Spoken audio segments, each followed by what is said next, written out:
Yeah, yeah. Okay. Now, how did that happen? Mm,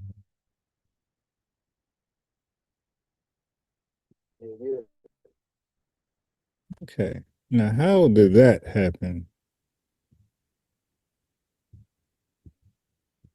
Let me put the link right there. Okay.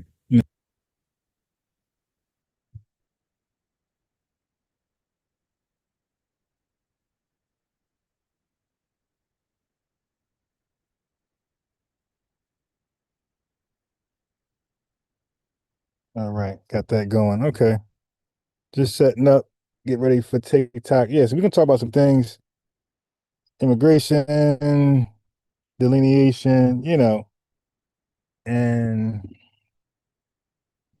things like that. We want folks to join. We want folks to add to conversation and good marriage, right?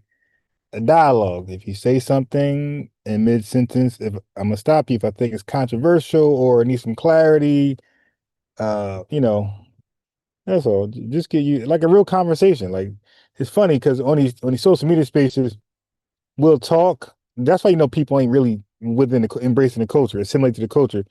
Because average FBA, the way we talk, we once we disagree with something, we think something is false, we cut you off immediately, or we throw ad lib. We say that's a lie, or cat, or man, stop. Like we do all that, but somehow on social media, when we carry those same cultural gestures, somehow uh, it's an issue.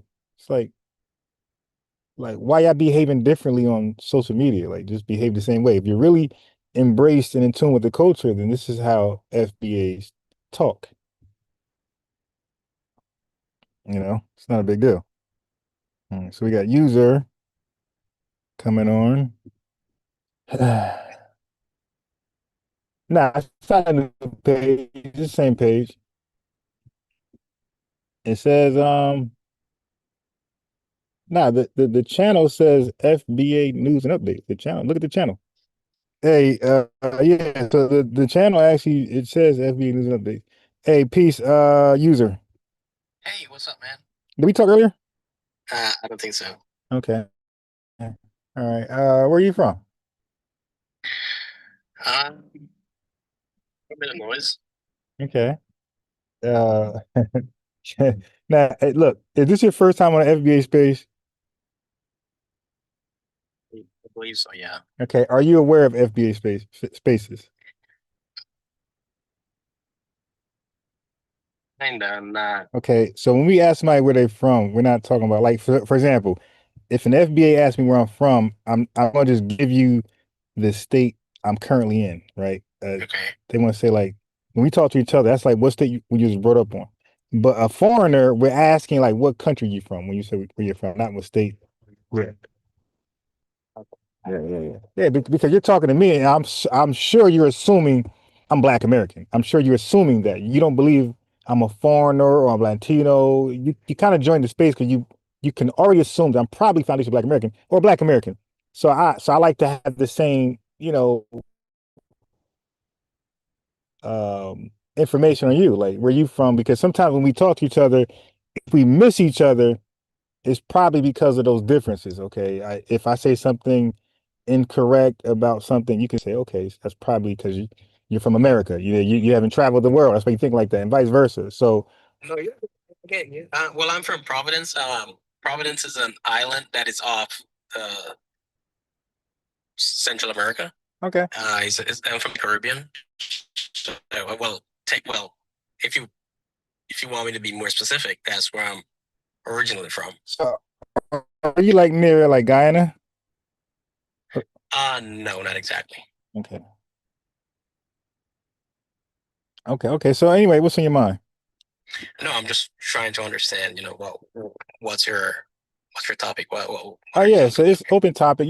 We talk about trending stuff, like for example, Trump birthright citizenship thing that went viral, the Haitian temporary status being brought to an end, expiring. And Black American, the need to delineate and self-identify.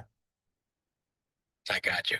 But I have a like, I have something that I would like to say on this Okay. when it comes to like, because I think I remember about FBA.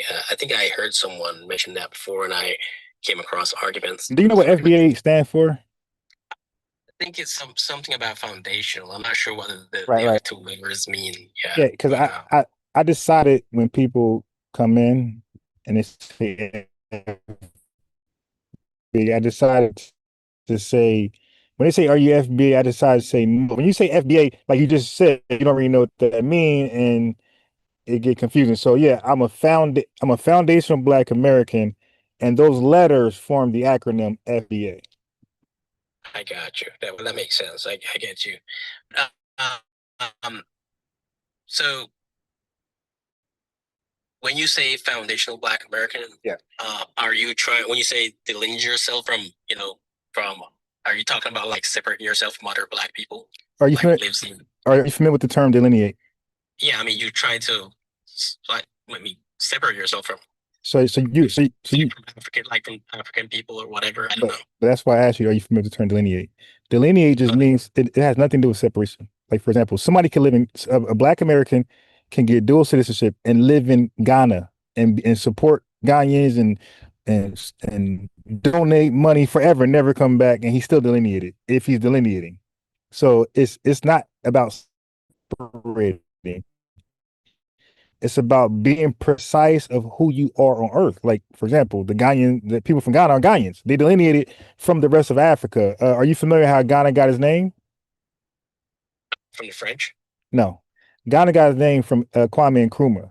Okay, a guy who came to America, under Black Americans, and went to HBCUs, learned from the Black Power movement, and went to Ghana, which was called the Gold Coast, and renamed it Ghana. So that's actually a term that he coined, and they've been called Ghanaians ever since. I got you. Yeah, that makes sense. But Wait, wait, wait, there's some when you say gig wait. when you said Hold on. I want to add to that. Burkina Faso. You heard of that? yeah, I know Burkina Faso. Yeah, And do you know who named that one? no, I really don't know where the names comes from, but I know the Yeah. states or country or whatever they want to Right. call it. You know, So so they call it the okay. Yeah, so he named it Burkina Faso. So once these people named their countries and called their people something new, like Burkina Bay, they weren't called that yesterday, but now they call Burkina Bay. He delineated. He was precise on who they are, and he's saying this is how we're going to be identified going further. That's all delineates mean. You're not separating yourself. Did he separate from Africa? Is he still part of the Sahel Alliance? Yes. The AES, he's still part of it. He didn't. He just saying this is who we are going forward, and that's what we're doing. Same thing. I got you. So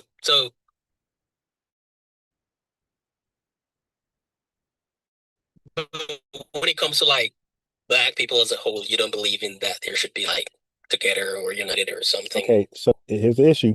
When you say black people as a whole, how are you defining black people as a whole? Well, when I say Black people as a whole, I believe um, as a race, as one people. But Who, I understand that you have hold on. your Wait. way of thinking, No, no, and they no. also have their way of No, thinking. it's not the way I'm And there should thinking. be Hey, bro, I don't do that, bro. You're talking to a historian. That's why I'm giving you history. Burkina Faso, I could say Haiti, that's delineated, and say we're the Haitians, we're no longer Saint Domingue. So I'm not giving an opinion. Black is a race, right? And who created racial constructs? Was that people from Africa descent? Or was that white people? white people. Right, right, right. So why should people of African ancestry respect things that white people create when they normally create things that's against people of African descent?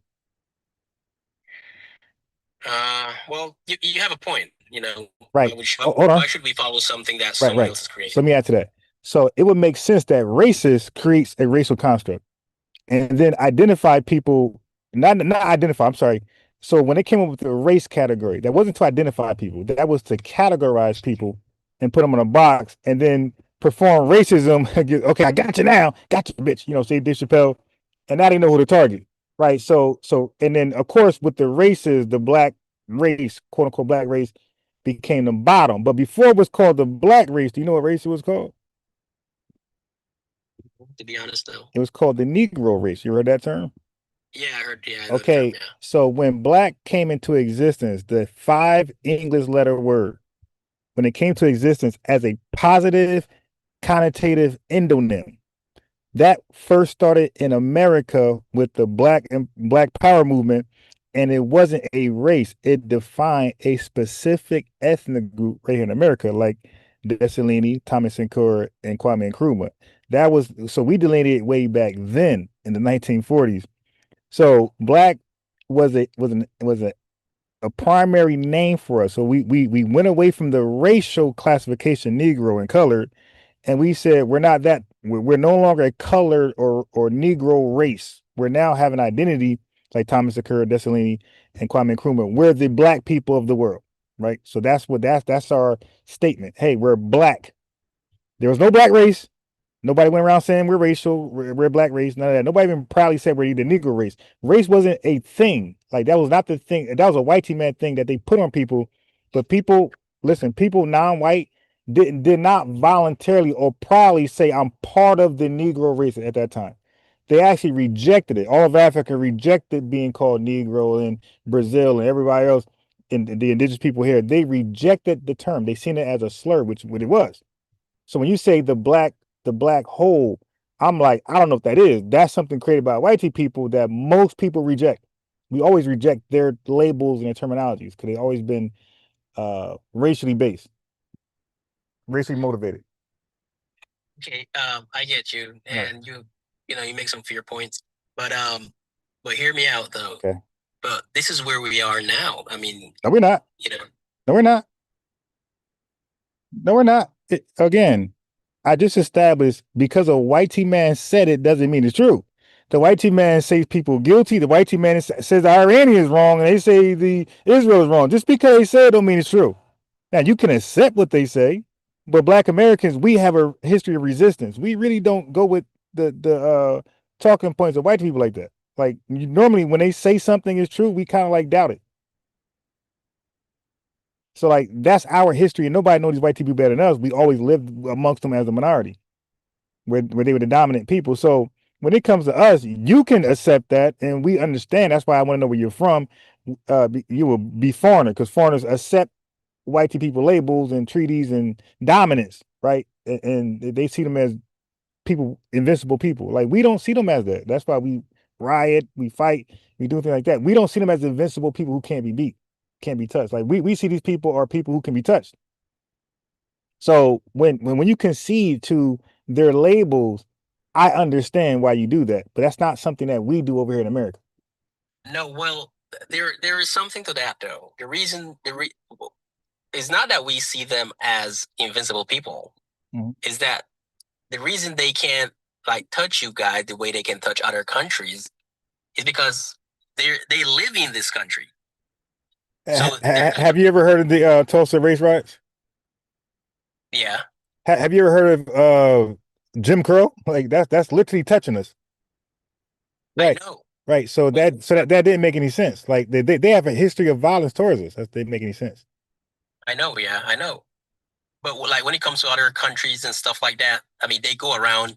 You know what they're gonna do. Yeah, yeah, You but know. you missed my point though. But the countries bow down. There's no fight in them. Okay. Well, what I'm saying is, although we're the minority, and when they go to those countries, the white people are the minority. Like those countries dominate them in numbers. But somehow white people come on top as a minority, the underdogs. But over here in America, we are the minority, but we fight them like hell, like we're the majority. So I think you kind of missed what I was saying. I was saying, right, right. I'm saying we have a history of resilience. When they push us, we crash out and we go all out.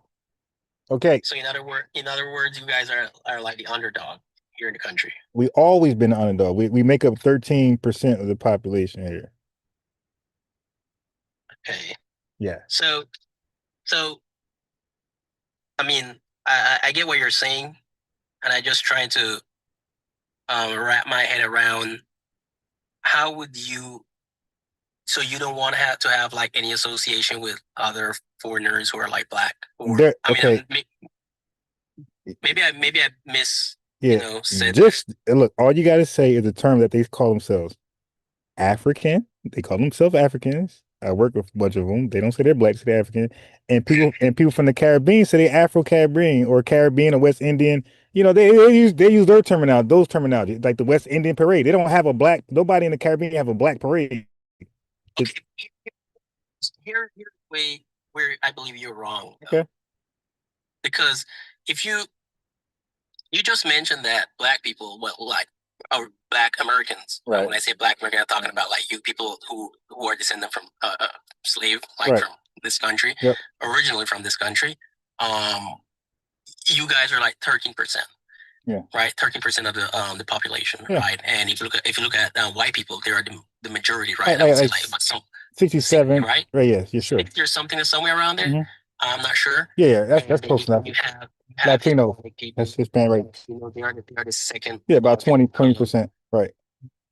So if when white people come from Europe, they don't say that they're England American. They don't say that they're Okay. even if they one generation, two generation, they don't say that they're England American. They don't say that they're German American. So let me help you They out. go fully white Okay, American. right. Let me help you. So Wait, wait, wait, you wait. No, have stop right them there. Stop right there. Stop right there. Stop right there. Wait, wait. Okay, go ahead. But what you're saying. Go ahead. increase their No, no, population. no. Okay, let me speak to that. And you speak to that. I just try to preface that you're speaking to a historian. Okay, whitey people. You just mentioned the Anglos. Okay, Yeah, You know what Anglos whites are? yeah, the Englishman and the Germanic, Okay, stop right there. Okay, do you know are the Southern and Eastern whites were they originally called Anglos? You're talking about Spain, Spaniards, and the French and No, no, those no, people. no, no. I'm talking about Armenians, the Italians, the Ukrainians, the small hats. When they came over here, they're not Anglos. Now, when they came over here, did they assimilate or did they stay who they were the whole time? I mean, if it, for example, I'm going to use the Italian Right. for a very long time. They were like considered just Italian, not Right, right, white. right, right. So that defeats your point. You said they came over here and assimilated. So a person who studies U.S. The history of U.S. immigration, they only had the. You said Germans. Did you know Germans couldn't speak the German language in schools in America? It was banned. They couldn't practice none of that German roots. So they made them assimilate. Because they see them as Anglo. They made them assimilate. The French that came over here, the Brits that came over here, they made them all assimilate. There was no flying the British flag over here. You had to be white immediately. Yeah. Okay, right. I know this stuff. So now, and don't forget. So, but also that's an unfair comparison because we're talking about the whitey guy who's actually called the shots.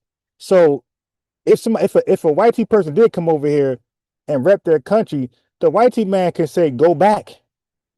They can revoke their immigration, the visa, whatever, and go back. You want to do that. So that's why I said like they dictate the rules. So when you're in control, you can allow people to assimilate and you could disallow people to assimilate. But when you're not controlling the rules and people are forcing people on you to dilute you to cause ethnocide or a modern paper genocide, that's a problem.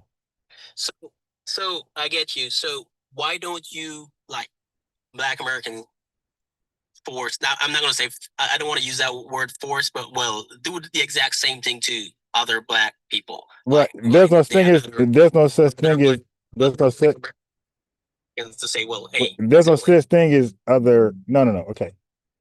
Well, you can't tell a proud people to assimilate. Like, first of all, I said, to what if they wanted to? Would okay. you accept that?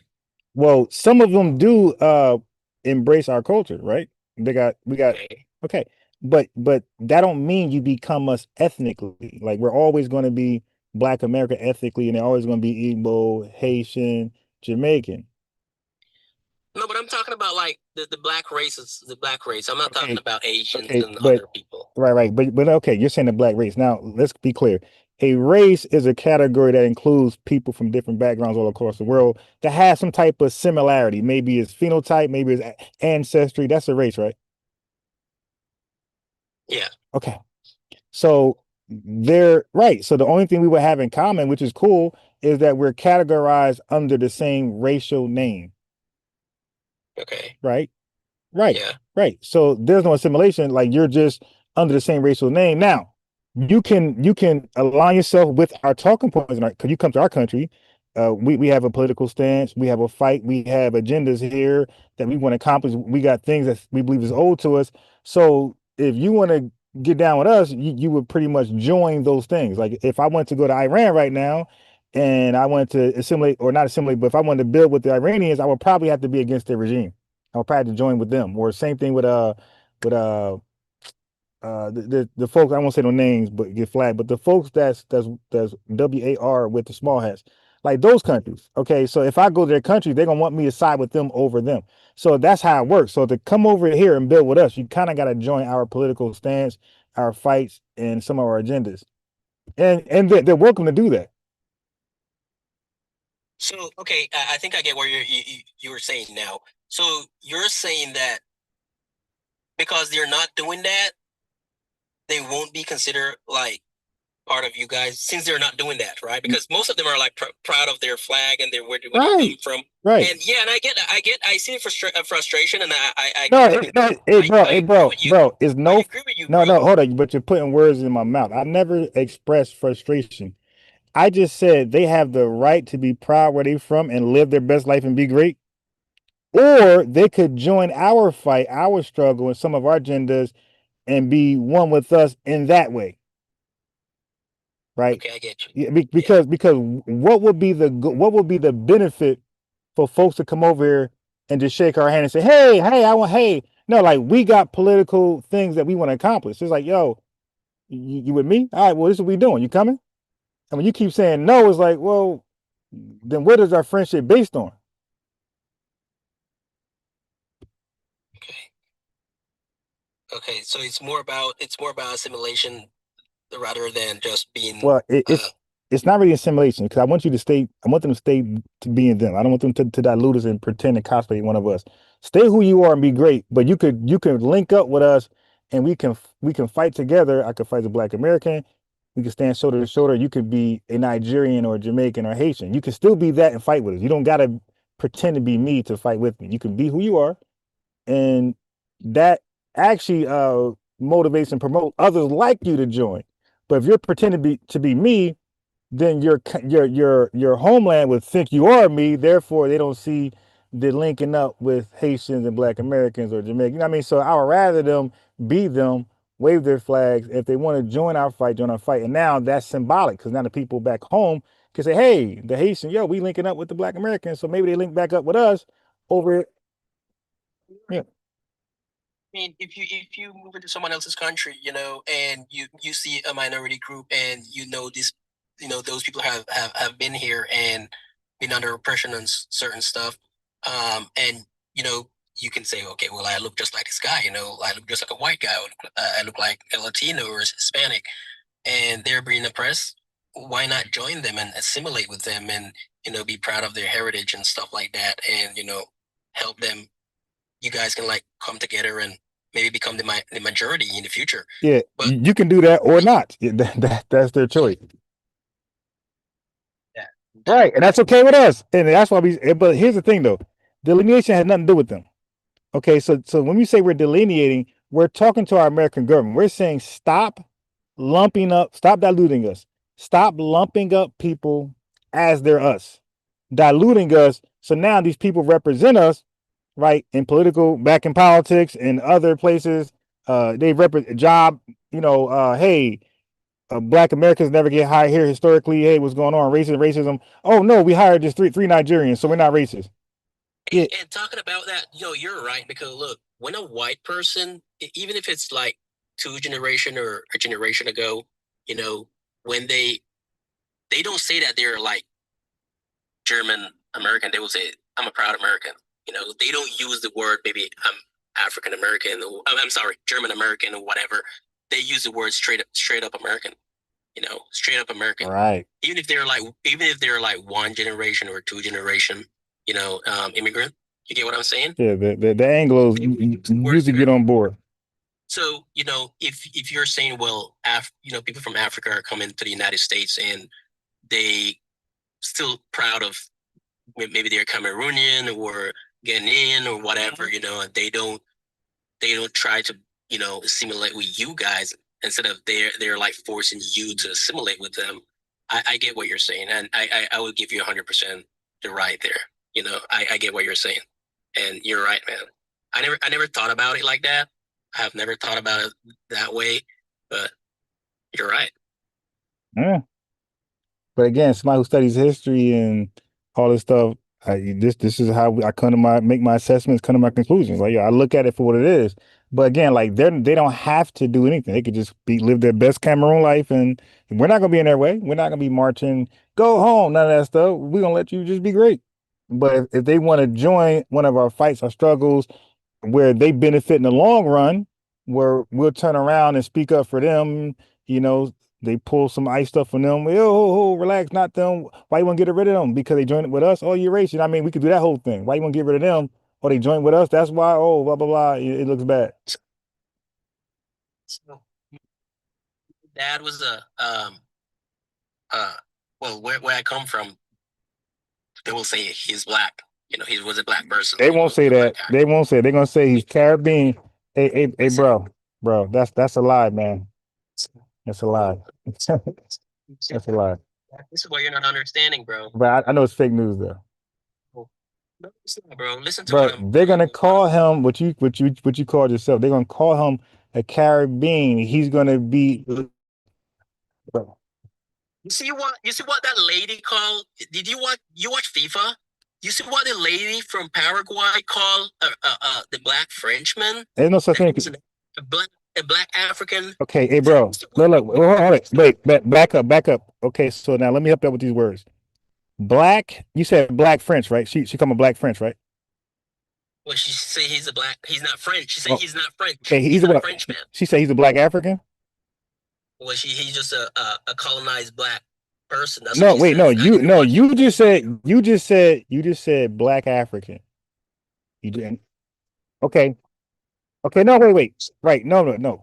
Forget about that. I'm saying she said the words black African, right? There's no other. There's not. Just confirm it. Okay. Right. Okay. Got it. So she used black as what? As an adjective? I guess. Okay. So, bro, when do adjectives stand alone? That's why I say nobody call them a black. People call people proper nouns. People are proper nouns. They're not an adjective. Adjective describes proper nouns. My father come from. Well, he passed away already. No, yeah, he's dead. The Spaniard who. R.I.P. to that. Yeah. My condolences, but the lies got to stop. Land. They don't see him as any other race. But look at you said. See him as black. Hey, bro, you say so they speak English over there? English their main language? Yes, where I'm from, like that portion of the region it was occupied by not occupied, but the British had. But you just said Spaniards. Yeah, you said British as English speaking, but you themselves in. Okay, yeah. So what are the Spaniards calling them? They speak Spanish, right? So what are they calling them? Negro. Yeah, okay, yeah, right. So negro is a Spanish word. Black. No. The term. See, that's what it doesn't work at. See, my guy, you got to learn linguistics, man. Yo, listen. Wait. Slow down. You're speaking some fallacious stuff, my guy. There's words that have a direct definition. Like let me give you an example. Like Black Americans, we would say that's hot. Right? Hot definition. But we didn't use that definition when we say hot. We use application, the transliteration or translation. We use the slang or the application of the word, our intent of the word that meant something totally different. That was not the intended use of the word naturally. Right. So that's called linguistics. So people use words outside of context to mean what they want it to mean. Right. So you can't just say, hey, they called me negro. Negro means black. You're black like those guys. No, because if negro means black and we're black, what does black mean?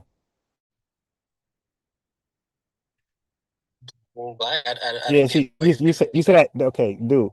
Words have definitions, right? It does. Okay, so you just said when they call those people negro, they call them that because negro means black. So when we call, okay, so negro means black, right? So when we call ourselves black, what does black mean to us? Well, if you're going to translate it to another language, I No, no, mean, I don't no. Okay, negro. Let's stick with Spanish. What does negro mean? black. See how you defined it in Spanish? Okay, so what does black mean to us? Well, stick to the English Right, language. right. Just black. It means Okay, black, bro. okay, right, right. And this is what happens when you're foreigner, don't know anything. Hey, bro, when we say we're black, my guy, okay, so it's a color. So you're trying to say we use it as a color, right? So when white people say Wait, that wait, we're wait. white, what Wait, do you wait, mean? hold on. No, wait, What wait, do you stop, mean stop, stop. by white? We're not talking about white. We're talking about black. The conversation is black. The whole time it's been black. Okay, I don't want to talk about white. I'm talking about the word we chose for ourselves.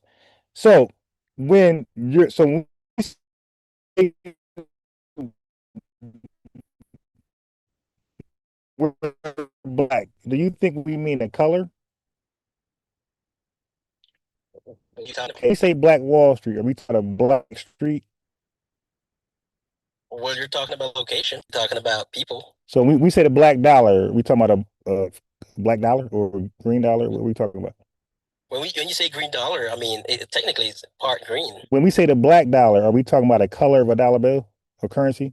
I've never seen a black dollar. When we say the black dollar, the black community, the Black Americans Heritage flag, you think our flag is all black, or you think it's different colors? Well, if you say Black American, I know exactly what you're talking about. Okay, see, this is when I'm gonna drop you down. See, gotta gotta have an honest comment. Gotta have because you're dishonest. We don't use black because it's the color, my guy. That's the whole point. That's why I mentioned are we talking about a color a street, a black street? So when we use black, it's to define our entire experience in America, our struggle. That's why I gave you streets, policies, politics. Everything is black. Black politics, black this, black that. Everything's black. The black dollar, black currency, black economics, black on black love, black love. Like even love is considered black. Are we talking about like a colorful love that's dark? No, man, get up out of here. All right, so sis was here. Sis, how you pronounce your name? Should have said American Angel. Yeah, I don't have my glasses, so I really can't see nothing. Angela, in here in Chicago, and I was just listening. I always listen to you. I appreciate it. I love your music and everything else. Thank you. And we did speak before, but we was talking Yeah, about Christmas I and remember stuff. you. Yeah, yeah. But what I wanted to speak on today, basically dealing with sovereignty. Okay. And because this is something that is the core of the issue with everyone, with this political social agenda. People that's called Black Americans today have a right to a sovereign nation. We tried to create a sovereign nation in community with some colonizers, some settlers, when we did all of these treaties and stuff. Wait, what treaties did we do? I don't recall a treaty we did. When the prisoners of war, of course, but when the transition was going on, because I'm gonna say this, from my history and my research, my great grandfather is Luke Goines. Luke Goines, he's all over the internet because he's an important figure in American history because he was a Negro planter in Virginia in the 1700s who signed a petition called the Petition of 10,000 Dissenters. And this was submitted to the Virginia Assembly in opposition of being taxed, namely by the Church of England. So this petition, the 10,000 man petition, included a Negro, Luke Goines, and his brother, my uncle, my great uncle, James Goines. They were free men, growing tobacco, and they were forced to pay taxes to this church. So they dissented, and that dissension, and we can look it up, that was sent to the Virginia Assembly in 1776, turned into the First Amendment of this union, of that union. So the First Amendment had to do with freedom of religion and other things, and not having to be bound to pay tithes and taxes to a church that you don't belong to. So I fully claim foundational in this country, because despite the wars, the reality was some people was here on one side, people was here on the other side. But as far as building a union, I had people in the union that are my family members that was on that side, that was in the colonies. Now, that was my paternal side. Of course, on my maternal side, my people were in Mississippi during that time. Those people were in Mississippi. They were outside of the colony. And somebody made the Treaty of Dancing Rabbit, because this is when my people ended up in Oklahoma, and some stayed in Mississippi and got land patents in Mississippi. Wait, you just used that treaty of what? The 1830 Treaty of Dancing Rabbit. And that's when they started taking over the Mississippi area. That was that's a Choctaw Nation, right? Yeah, the Choctaw. Okay. Okay. Down there. And my great-great-grandmother's buried in Yazoo Cemetery right outside of Kosciuszko right now. So we got deep roots in Mississippi, and we got deep roots in Virginia. And these two families, they fought on both sides of the war. But basically, I'm saying that this union finally came together as a sovereign nation. And there were slaves, there were subjects, and there were all of these levels of people. But our people constantly fought and contributed to be participants in this union, because every world creates social unions. And we don't have to go back to who are these people, Rousseau and John Stuart Mill and all of those, early philosophical writers who developed the idea of a social contract and this and that, and their rationality of coming to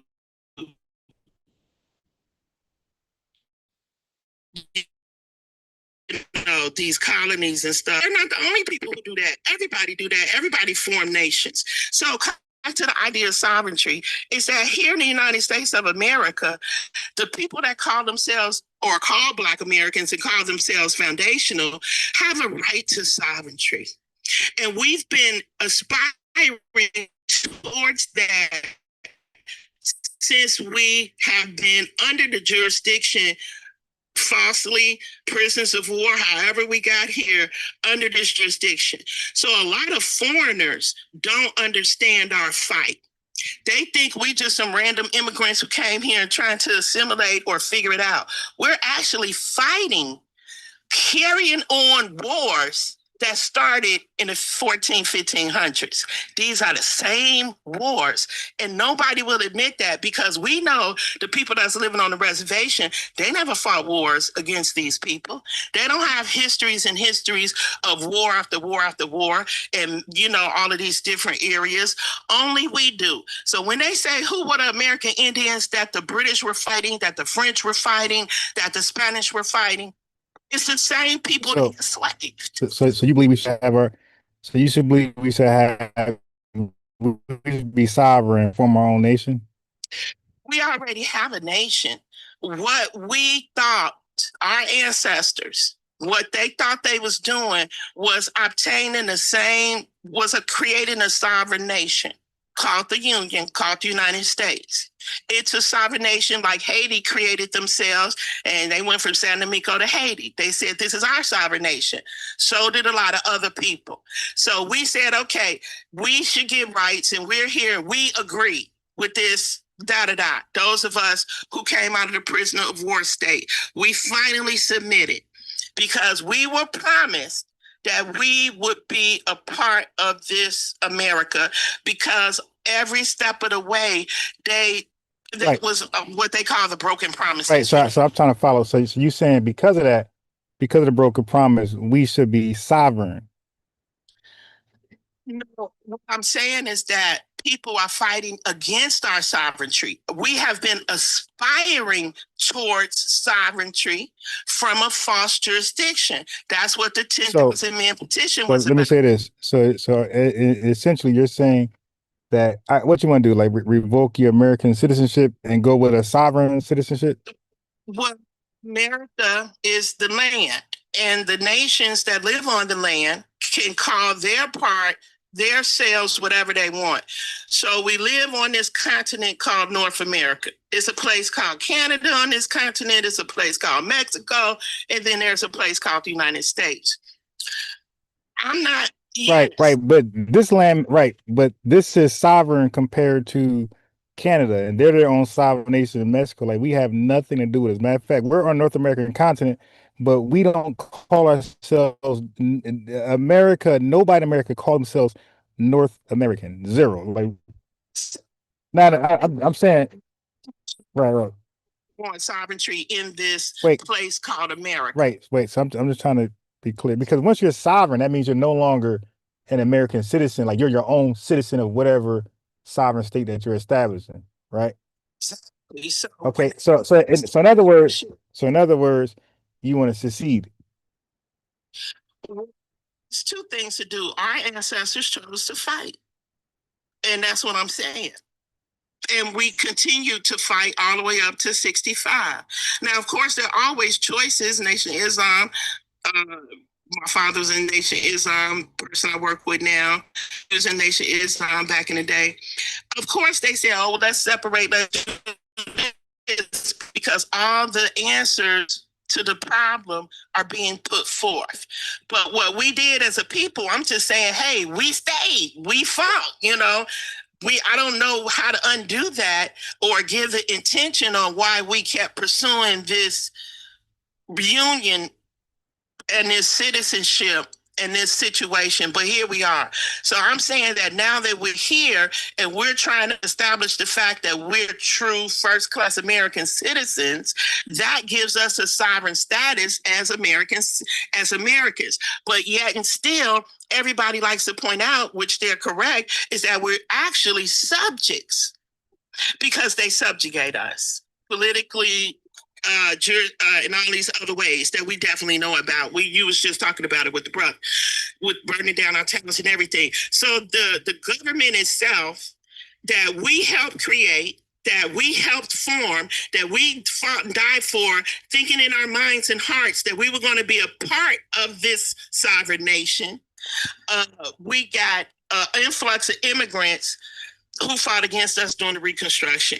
And then they fought against us again in 65. And now another influx of immigrants is here again to fight us again from forming this sovereign identity right here in the United States of America, alongside with people who created the identity and fought for it from the very beginning. So, our people love to say we've been fought in every war. We did.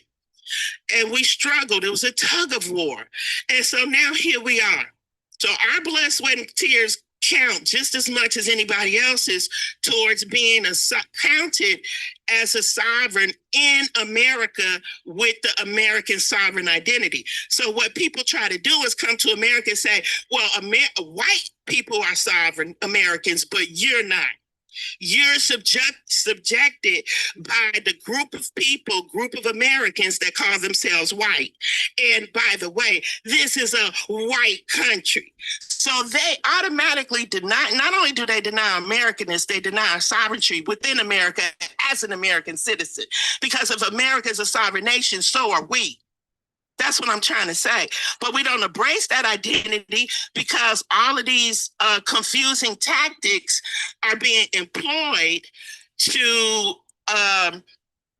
create confusion. So this is what I learned over the years. And I'm 56 and I hate to tell my age. But I started out in one situation with the Nation Islam with my parents. And did I went through Sarah Society with the work I was with. I'm exploring all of these things, but also from an academic perspective, because when I was at UIC over, I'm in Chicago, I took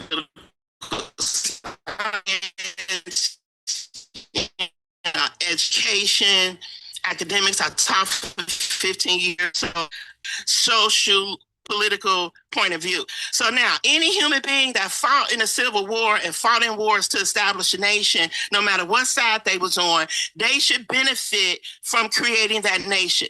They should be able to identify as sovereign as the nation is identified as sovereign. Nobody should be able to come to this country and say, well, this is a white country and y'all subjugated to white people and you not real people. Y'all just lost people after we did our social contract and all of our wars and all of our agreements, whether it was verbal or nonverbal, by putting down our arms. We somehow agreed and started forming this union. So now I guess you're asking me, want to break the union, and they want it.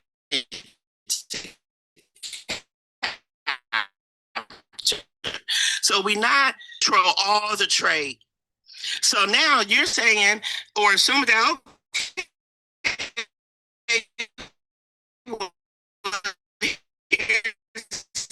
idea if you want to be a sovereign nation,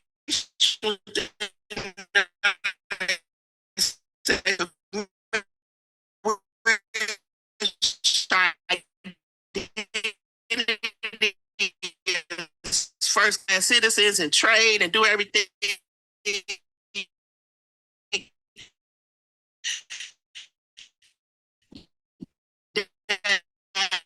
A sovereign should be able to do.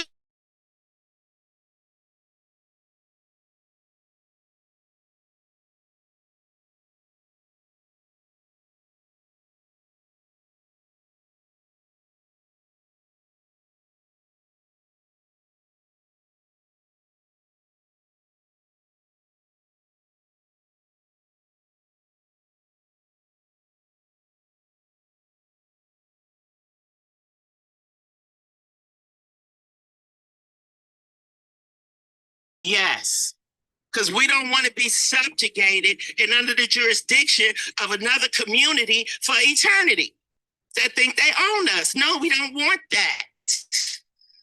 But yes, we want to enjoy our land, the land called America that we contribute to and on and have our families living and buried here. Is hard. It's going to be difficult to part from the land. Darn near impossible. So the land is the key, but the key that everybody don't really want to talk about is a sovereign identity. So if you come to America, the United States of America, as an immigrant, and you see a Black American, you should give him the same sovereign respect that you give that white American. You don't start saying slave and lost African and all of these pejoratives. You should say, oh, okay, he's American. Those people have a sovereign identity within their nation, just like Jamaicans do. Jamaicans have a sovereign identity in Jamaica, just like the China and the yeah, well, they have a whole country that's independent. Well, supposedly the islands, that's why they went for independence in 1962. They were outside of the West Indies Federation. Like they sought independence from other islands. They went first, and then Trinidad went second, and the rest of the Western Federation broken up. Okay, so it's the same thing she's saying we should be doing. That's the same thing she's saying we should be doing. No, I'm saying we already did it. Right, exactly. Okay. You should be respected for that. So what's a working model that I could look at to get a visual of what you're talking about? Like where like what I'm saying is, like, were there anybody who tried that and got kind of close, or that I could look at and see, like, get a visual of what you're talking about? Well, you get very close. USA docs, Tyreek Nasheed, all these people get close. That's why I listen to y'all. But we keep Yeah, wait, you said you said you talking about BSIA? no issues. Yeah, like the American Docs, the USA Docs guy. Yeah. Okay. So, Wait, hold on. Okay, so he came over here a plethora of times, and I ain't never known to be right about history. Like we had many talks, and he thought American was a ethnicity. And I was like, bro, on what planet is American an ethnicity? And like so, like a lot of our conversations are all documented, recorded, and I got it accessible right now. I keep controversy like that at my disposal where I can just play it. But I ain't never known to be right when we talk about history and this country and things like that. Like he's always been on the other side. Right, matter of fact, he thought the passport, because it didn't say American, it said United States of America. He thought that that was showing a distinction from American nationality and the United States of America nationality. So I told him what a demonym is. So American is the demonym of the United States of America, right? Just like Nigeria is the demonym of its proper name. So every country has a long proper name, and you use the short version on through conversation, but legally on passports and international commerce, you would go back to the full name. But a demonym is equivalent and the same thing as the full name. That's what a demonym is. He didn't know that. So like when you talk like that, because I taught English for a very long time, and it's so refreshing to hear that. Now, despite our disagreements with him, one thing I did agree is our sovereign status as human beings called Americans. Now, regardless of how other people treat us, we have a right to exercise our desire, our desire and aspiration, and our right to create a sovereign identity and operate under that sovereign identity politically. So we attempted to create a collaboration with the United States of America and allow and say, okay, we're sovereign equally with the other citizens. So United States of Americans. And because we know United States is a corporation, and it gets all mixed up. I don't know about all that, but mixed up with that part about of America, because Canada is of America, the continent. No, it's of no, it's not. No, it's not. No, it's not. No, it's not. When you say no, that's North America. But when you say America, it's going back to the term American America. When you say it just like that, that is literally a demonym of the whole name, the United States of America. So people don't got to be specific and say, "Hey, I'm American. I mean Mexican American." No. When you say American, that's already assumed you're speaking of the jurisdiction of the United States of America. You're talking about you have citizenship from this country, or you're in this land. Like, right. That's why Americans don't call themselves by their continental name. We don't call ourselves ever, we're North American. We never use that term in any way, shape, or form, like the way Africans do it, or Central America, or this place, that place. We never ever say we are North Americans in any context, any conversation ever. We say American, and we're talking about the United States, the 50 states, the 13 colonies, all that type of stuff. When we say America, it's never like. And then what you mean is the Americas. So when it's said the way you say it, it's in the plural sense. It's Americas when they say it like that, but it's never singular. Singular is always United States of America. Okay, so North America houses Canada, right, and they're Canadian, right? Sovereign nation, Canadian, independent of Mexico, and Mexico, they're Mexicans, but they don't call themselves American nowhere on this earth, and neither does Canadians. They call themselves Canadians, and Mexicans call themselves Mexicans, and we call ourselves American. Which is where she got to the point of we're subjugated to the state of citizens. Right, because we're American citizens. We got nationality here. Exactly. So the sovereign part of how Canadians can be Canadians and Mexicans can be Mexicans, but we are really U.S. citizens. So when you say sovereignty, are we talking about external sovereignty, internal sovereignty, or are we talking about self-determination? Sovereignty to the land, like she was referring to, we should be able to say we are Americans, devoid of But we are saying being that. U.S. citizens. Yeah. U.S. citizens, that becomes part of the social contract. Yeah. Okay. So here's the thing. I understand you're making an argument. There's nothing wrong with that. Right. So, but nobody stopped. Right. Right. But I'm saying is like that, like she proposed an argument. And I'm saying make the argument. Like, you know, if people want to rock with that, that's their free will. But but the thing is, like, you can't force that on people. If people feel like that's not the direction they want to go, then that's just not their direction. Like they're gonna go somewhere else with it. But I think you're misunderstanding me. I'm not saying go in a direction. I was trying to say that the conversations that we hear on TikTok when immigrants come into the United States of America and they see the conflict between the colonialists and the prisoners of war or the non-colonialists, and they don't understand why we still fight to this day for our sovereignty. That's what we've been fighting for as prisoners of war, as contraband, as whatever label they gave us, but denied us full first-class citizenship. So we've been fighting with the immigrants who immigrate to this country, who start making laws and writing rules to keep us in a position of subjugation. Give me an example. So Wait, give me an example of these laws that you speak about that they write. Destruction. So there was the Civil War, and after the Civil War, they said, okay. It's my Black Reconstruction. Right. Right. So people start getting into places of power. Right. So that was during the Great Migration from Europe, when millions of people came through Ellis Island.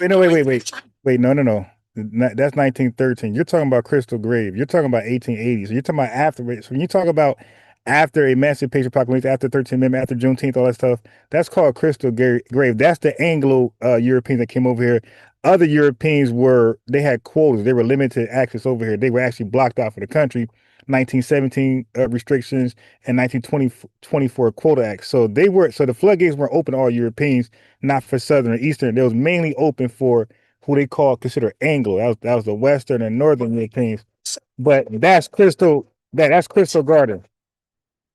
That's when they let in those millions of migrants, right, to keep us out of power. Right, and that's what I'm talking about. I agree with all that, but you said there was laws written and rules. I want to know more about that. The laws and rules that was written.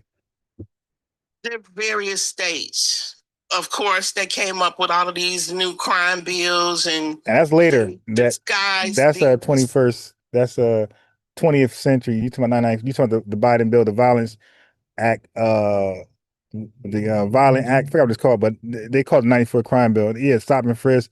That's all almost 100 years later. You talking about slave codes? Well, believe me, there was a lot of activity between 1880 and 1930. Yeah, you're talking about Jim Crow. It's out of power. Yeah, that's my point. Right. And yeah, but what I'm trying to do to deny us our sovereignty and our identity as Americans, and it's been continuing until this day. So our fight has been for our sovereign identity and respect in America. But when people come here, they mistake our fight for something else. That was my point. Okay. All right. Heard you loud and clear. So the brother, what's that say right there? The Teflon Sean. That ain't sound familiar. Like you've been before. Teflon Sean. It's been a while. Hey, yo, what's going on, family? I'm here, man. Peace. Okay, I remember. Yeah, so did you want to add or you want to say something different? Yo, right now I'm kind of in the middle of something. I'm out in the park in Tetherville, NYC, man. But I'm listening, fam. All right. So let the other sister piggyback and add to, and we could talk about that. You have been one of the most articulate persons who have stipulated facts and data and research. And given your academic and career background, I would be more inclined to trust the information that you're saying than people speaking from places of emotions and sentiments.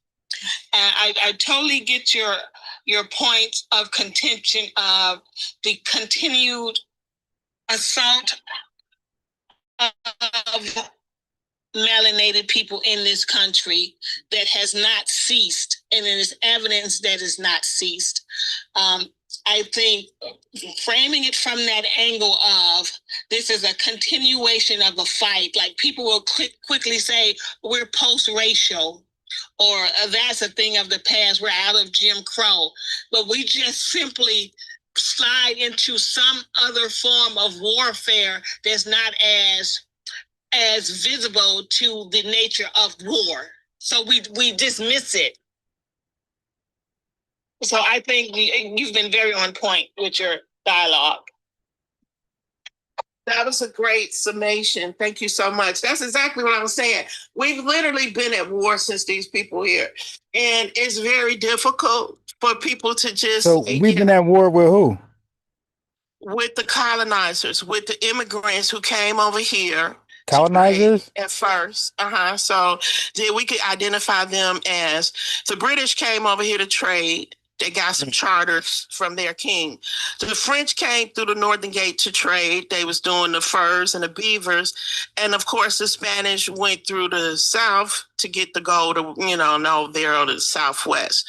So they also came for the tobacco, because that was the first thing the Spanish did, was plant tobacco. And when I did my research, my people were tobacco farmers in Virginia as well.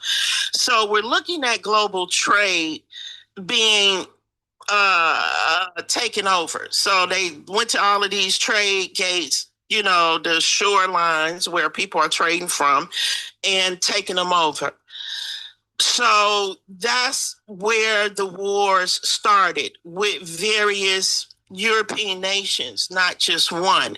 So the Spanish created a caste system, the French created a caste system, and the British created a semi-caste system, but they created the black and white caste system here in the United States. So were there enslavers, or were this colonizers? There's a big difference between a slave master and a colonizer. Both, because the interesting thing about my history is that another one of my ancestors that I was looking at in Mississippi, they say Jordan Simpson was a slave. And I said, oh, how could this be? What I was doing my ancestry genealogy. So they listed the slave owner as Oliver Simpson. So I traced Oliver Simpson to Virginia. He was some British Isles person from the British Isles, and he had got it through an inheritance, and he got it through his father, through the slave person, through the father, and the father purchased the slave person from two men. So I looked up those two men, and one of those men was just a relative of the other man, but the other man had inherited this man from his father. So I traced them back, and this is on Ancestry.com, and I just read the articles, and they said, yeah, this person inherited this person from this family member who fought in the Beaver Wars, which was the Iroquois Wars. They fought in the Beaver Wars, and in the Beaver Wars, they gave out human beings as booty, as property. So this individual was taken into these people's home as property and kept as property for generations until they, I think Jordan Simpson was the last slave. Okay, so for about 100-something years, America, well, I can't even say America, but this was like a colony, right? British. So you had colonizers. So a colonizer can only exist in a colony, right? So once this country got its independence in 1776, and we agree it was no longer a colony, at that point it became just a slave state from there on until another like 100-something years, right? Correct. Okay. Yeah, and we've endured through it all, fighting and fighting and fighting for our identity and our sovereignty. And our sovereignty means that we have the right to self-identify, to self-rule, to police ourselves, to trade, to have economic trade, with other nations, to have relationships, diplomatic relationships with other nations. Who is stopping us from those actions today? Today, it's the same people stopping us from those actions from yesterday. So what you prepare today is what happens tomorrow. No, I'm saying, like, why we can't police ourselves right now. I mean, you said Nation Islam. Nation Islam. At a certain level, but we still have a lot of immigrants coming in with the ideology that they want to run this country. This is their country, and we got to do, the Negro problem. You're familiar with it. You're a scholar. So it's the same Negro problem that they come here with. So I'm not saying that we got a problem. I'm saying that we're being attacked by others who don't want us to have a sovereign nation. They want us to subjugate it. So today, are you looking at these Europeans or these white people? Are you looking at them as like a monolith, like they all in this together? No, I'm looking at certain groups. Right. So that's what I was asking. Like, who are we fighting against? Like, that need to be clear, so we don't go after the wrong people. So we have to follow the money. Well, so who's controlling the economy? Where does all our tax dollars go? Who's sucking up all the blood? And then we trace it back to Great Britain. And some of the money definitely went to the Catholic Church, because my grandmother was a devout Catholic and left a lot of stuff to the Catholic Church. So we feel like it's much more easier when you start to like try to hold sovereign countries accountable for things. That's much more harder than holding your own domestic country accountable. So that's them accountable. You said, who are we fighting? Yeah. So who's oppressing us? Who's stopping us from getting our own police station? So let's say I'm in Chicago and I'm in South Shore, and we want to just build a police station for South Shore. We still have to go through the municipality and all of the levels. We could, and people do all the time, especially here in Illinois, create their own little township. Okay. Harvey, or right. So here's the other part. So I understand we could do a lot of things, right? But Black Americans got to believe we need to do that. Like, a lot of Black Americans don't believe that's necessary. Well, I don't understand. Okay. So everything you're saying, I know a lot of Black Americans who feel like count me out. I'm good. Like, I got a job, my family taken care of, I'm living my life. Count me out. Everything she just said, count me out. Like, I know a lot of Black Americans who feel just like that. Like, that's why they're not part of any movements that we start. Like, they're like they're sitting out of them. So all those are great ideas, but without a significant number of Black Americans joining those projects is just another fancy thought. Of course. Right. So I was in a situation, because my thing, I was coming up here to say, hey, why are we misunderstood by immigrants and they can't figure out identity? We're not Americans. It's all this confusion because they don't know our story and our journey. Now, I didn't come here to give you an answer. I came here to identify an issue of the conversation that's very circular, because it really doesn't talk about the core issues that we're trying to accomplish here. So people are confused on, well, what are you trying to accomplish? You got America, they taking care of you, and then it goes into all of these stereotypes. So I think a sharper tongue on saying, hey, we are Americans, whatever tribe we came from, we became citizens of the United States, whatever journey brought us here. So that should validate us. No one should come in this chat and say, well, y'all not real Americans. That is ridiculous. Yeah, I don't know anybody. Yeah, I don't know anybody who said we're not real Americans. Oh, I've been in this chat, but I've been in numerous chats where the degradation of Black American is unrelenting. Absolutely unrelenting and appalling. So it is happening on a mass scale in these forums. Okay. And me personally being married to a foreign Nigerian, I know that within that community, there are sentiments, not as overtly expressed, but there are sentiments that align with some of the things that are being said in these forums, on these forums. Now, earlier you said there has to be enough Black people or Black Americans who can see that for themselves or believe it's possible. It's hard to believe something you can't see. So it might take a small community or municipality that's 250 Black Americans for them to envision, well, if we can do 250, we can do 2,500. And then you go from, if we can do 2,500, we can do 25,000. The key of the matter is that we have to put something in place that solidifies the possibility as a reality. So you're talking like a compound. Whatever it looks like. No, not a compound. All right, because when I look at history, and that's why I asked like a working model or something similar, because every time I look at something like this for me, it always end bad. It's like an ugly ending to all of it. Well, no, not always. It's a lot of infighting, a lot of cultist behavior, a lot of dictatorship behavior. Yeah. You have to ignore that kind of stuff. I'll give you an example here in Chicago. Chicago wasn't always built up. Of course, we had dirt roads. I'm a little bit older than a lot of, I can remember the dirt roads. I lived out in on the edge of the city, so I was closer to the suburbs.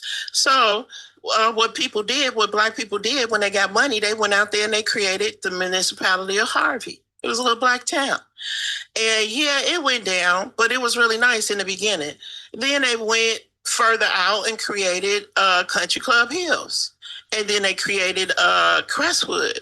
And a lot of little suburbs out here founded, by Black Americans trying to form a little town. It wasn't compounds. Well, here in Illinois, we spread out a lot. We like space. So, people got houses and land and, big yards and stuff. We ain't stingy with the land.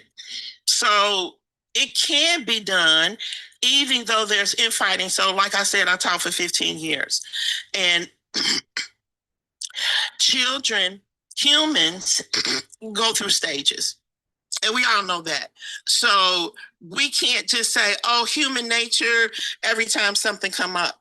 Oh, the children are going to cry every time something come up. You have to push through that as determined people. And as adults, when you get to that stage of accountability and you say, okay, I'm just going to have to let you not get what you want for a little while, which is ice cream and candy and cake and comfort.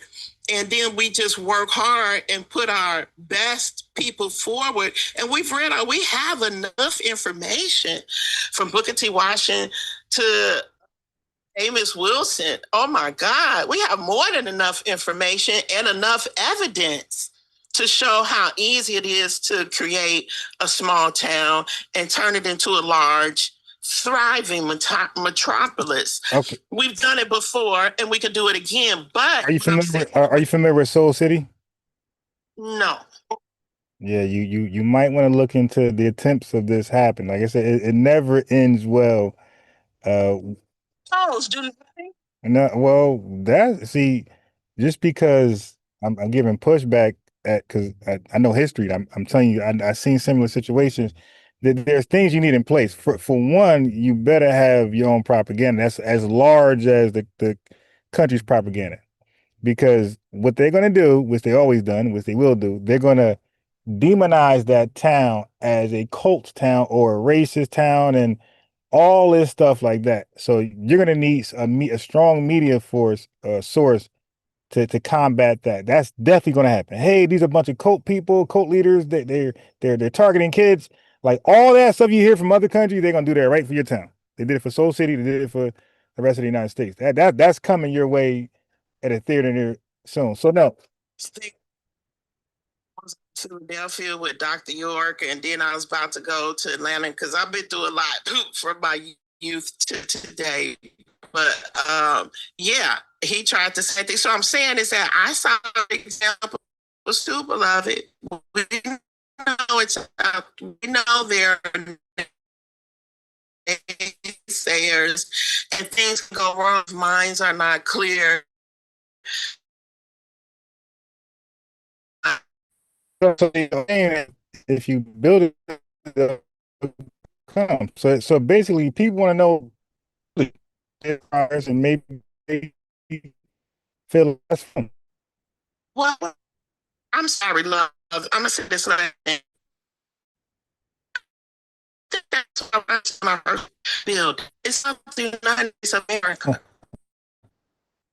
And since we everyone I don't think our early leaders had that rhetoric when they was pushing for huh? inclusivity under citizenship. Right. So if that's our history and that's what we know, anything else is going to seem foreign. It's going to need a lot of compelling. I mean, it's going to need a lot. It's going to be like, 'cause I don't need to move to Compton. You don't got to move to New York. You can stay right there. I'm gonna stay right here, and we can link up that way. That's how people think. When you start to when the message is, and you look, I may be wrong, but if the message is, hey, let's live together in one area, one town, build up some Umar, because Umar's talking that stuff. Abandoned town. Now I looked into that because when Umar threw that idea out there, now I'm saying for Umar.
That's sad.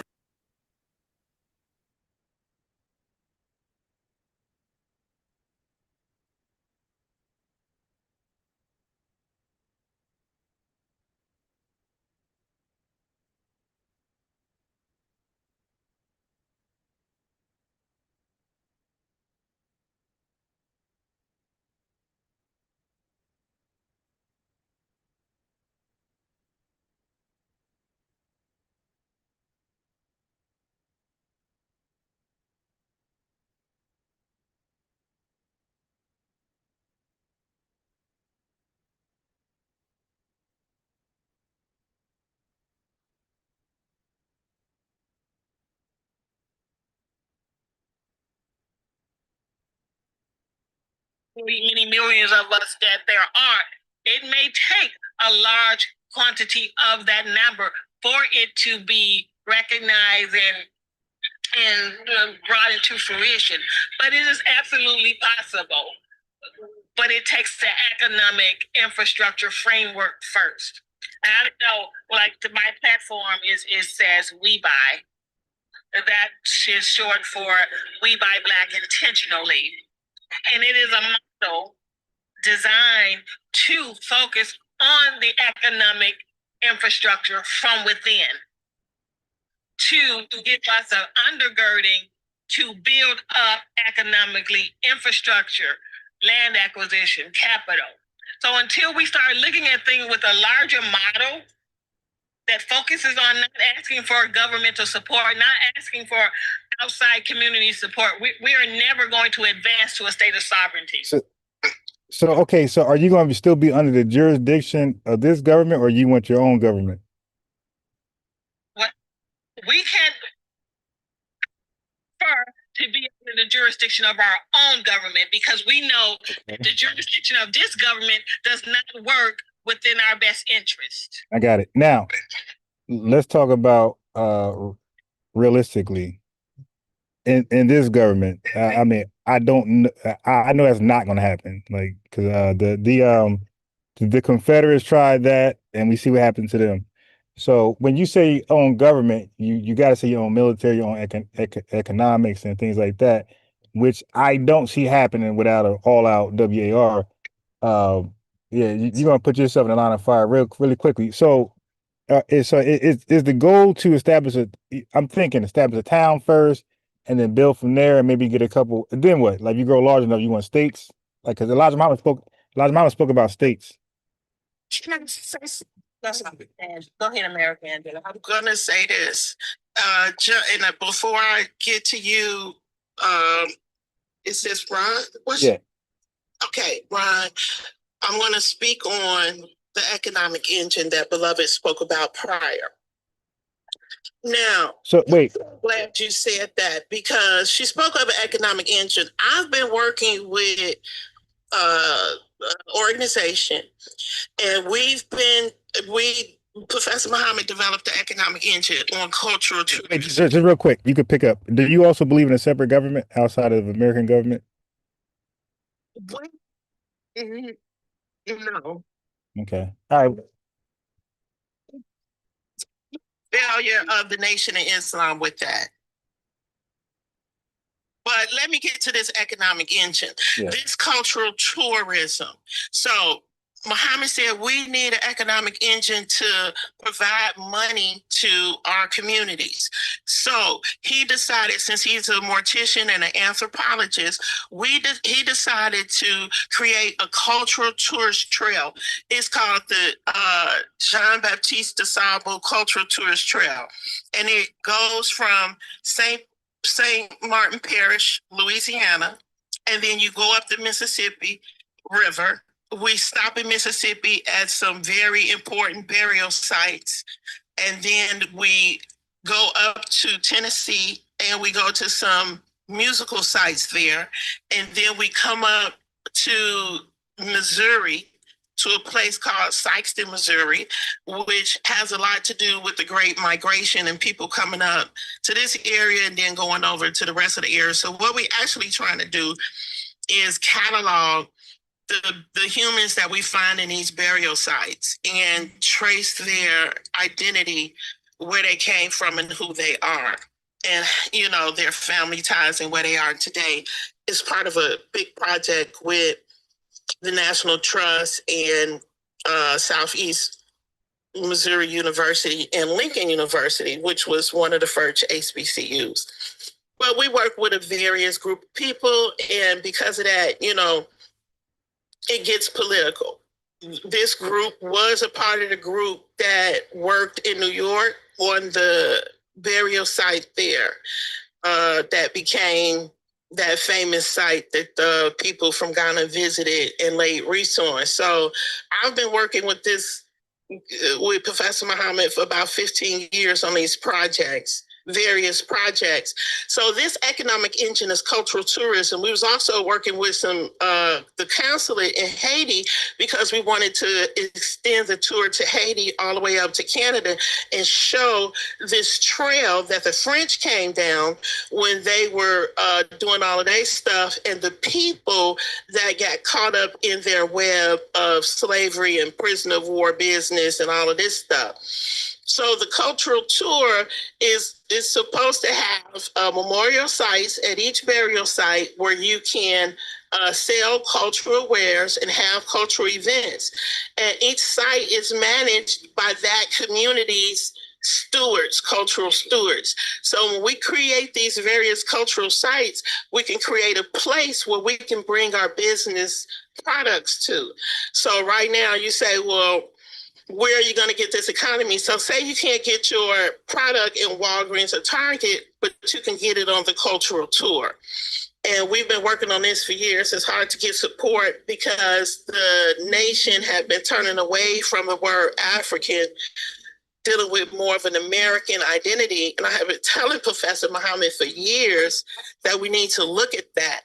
And so now we're here in this explosive moment where everybody's looking for their identity and stuff. And we have this interesting name to this archaeological research group in America looking for Africans. I don't know. That's another story for another day. But I love the work. And, you know, I'm a school person, so I enjoy learning more about our people and American history, which before in my early studies, I just focused on African history. So it's very interesting to focus on American history.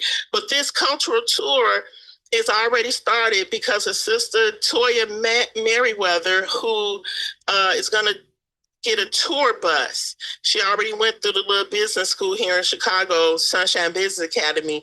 So, and the Black Panthers here, they said that they'll take the first tour and they want to go explore some historical Black American sites.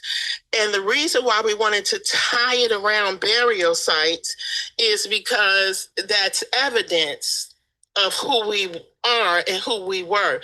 So Dr. Muhammad also did a film called In Search of Dusabo. And that film is all about an archaeological dig. It's all over YouTube. Anybody can look it up. It's called In Search of Dusabo. He did an archaeological dig under the University of Illinois with all their tools and stuff. And they went to various burial sites looking for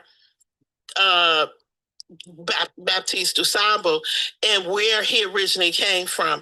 And did he come from Haiti? Did he come from Canada, Missouri? You know, so they say his mama came from Canada. It's all kind of information around that, which led to a lot of contradictory information that led to this fight about is Dusabo really Haitian, you know. And that started with Professor Muhammad and them back in the day, because Muhammad is like 85 now, but I still work with him because some of the work we do is very important. And right now we working with the National Trust creating historical sites. So our first historical site was in Missouri, in Sikeston, Missouri, this little school called Lincoln Middle School. So that was a historical site because that's where a lot of migrants, when they moved up north, came, and it was all Black school, and a lot of records were there about these people and their families and where they migrated to after they left that area. Most of them migrated to Detroit, Chicago, and Cincinnati, other places in the Midwest. And they all came from Arkansas and, Virginia and South Carolina, Louisiana, and stuff like that. So it's very interesting because if we think about cultural tourism, we can start selling our, what we call gatekeeping, all of our stuff. You know how people be like, we can kind of control our own intellectual product, our talent, this and that, because it could be kind of focused in an area. So like a Las Vegas or something, and you can go there and gamble. Let me expound upon I'm sorry to cut you off. Let me expound a little bit more upon what WeBuy does. WeBuy looks at Black American-owned businesses because economically that is where we're challenged in that community. Everybody talks about why can't Black Americans pull themselves up by their bootstrap, So in order to pull ourselves up by our bootstraps, the bootstraps are Black-owned businesses. So we have to, in a Black-owned consumer base. So we know there are lots of Black-owned businesses, but the problem with Black-owned businesses is logistics and geography. There are too few for Black customer bases to support because of convenience and location. So WeBuy connects the two dots. It identifies the Black-owned businesses and takes away the barrier of the logistics and convenience of accessibility. So it brings, say there's a south side of Chicago business that's Black-owned, but you have a customer base, potential customer base in Bellwood, Maywood, the west side of Chicago. Typically, they're not going to travel to the south side to support a Black-owned business. Some will, but the majority won't. So WeBuy becomes the logistic component that says, hey, we'll get orders for you from the west side, from Bellwood, and once those orders are funneled into your business, we'll then take those orders into the vicinity of the purchasing Black consumer base. So they don't have to go all the way to the south side or leave Maywood. They can have a community hub of Black-owned business products brought right back to them. So that bridges the gap of making Black-owned business products accessible to a wider consumer base, which allows more money to be channeled into Black-owned businesses to give them sustainability. And if they sustain sustainability, we have more of an economic infrastructure and undergirding of Black communities. Now, I'm so glad you said that, because here in Illinois, there's a program called the Business Enterprise Program. This is 10% set aside for certain industries in the Black and minority communities. There was an industry, an IT industry that came into Illinois and wanted to be a part of the IT market. They got that contract, and now they have a contract with Illinois, but they do what you do. Okay. What do they call?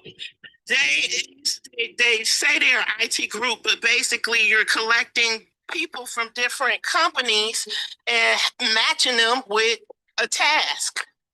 And what you're doing is taking people's products from different companies and matching them with wherever they need to go. Yeah, customer base. And that is a business, like it could be like a group. You know what I'm saying? How they got the LCC and all the other ones. It could be like a LTD group where they're a collaboration, and then you look at the contracts that are available, and then you say, okay, we have people on our team who could fulfill those tasks.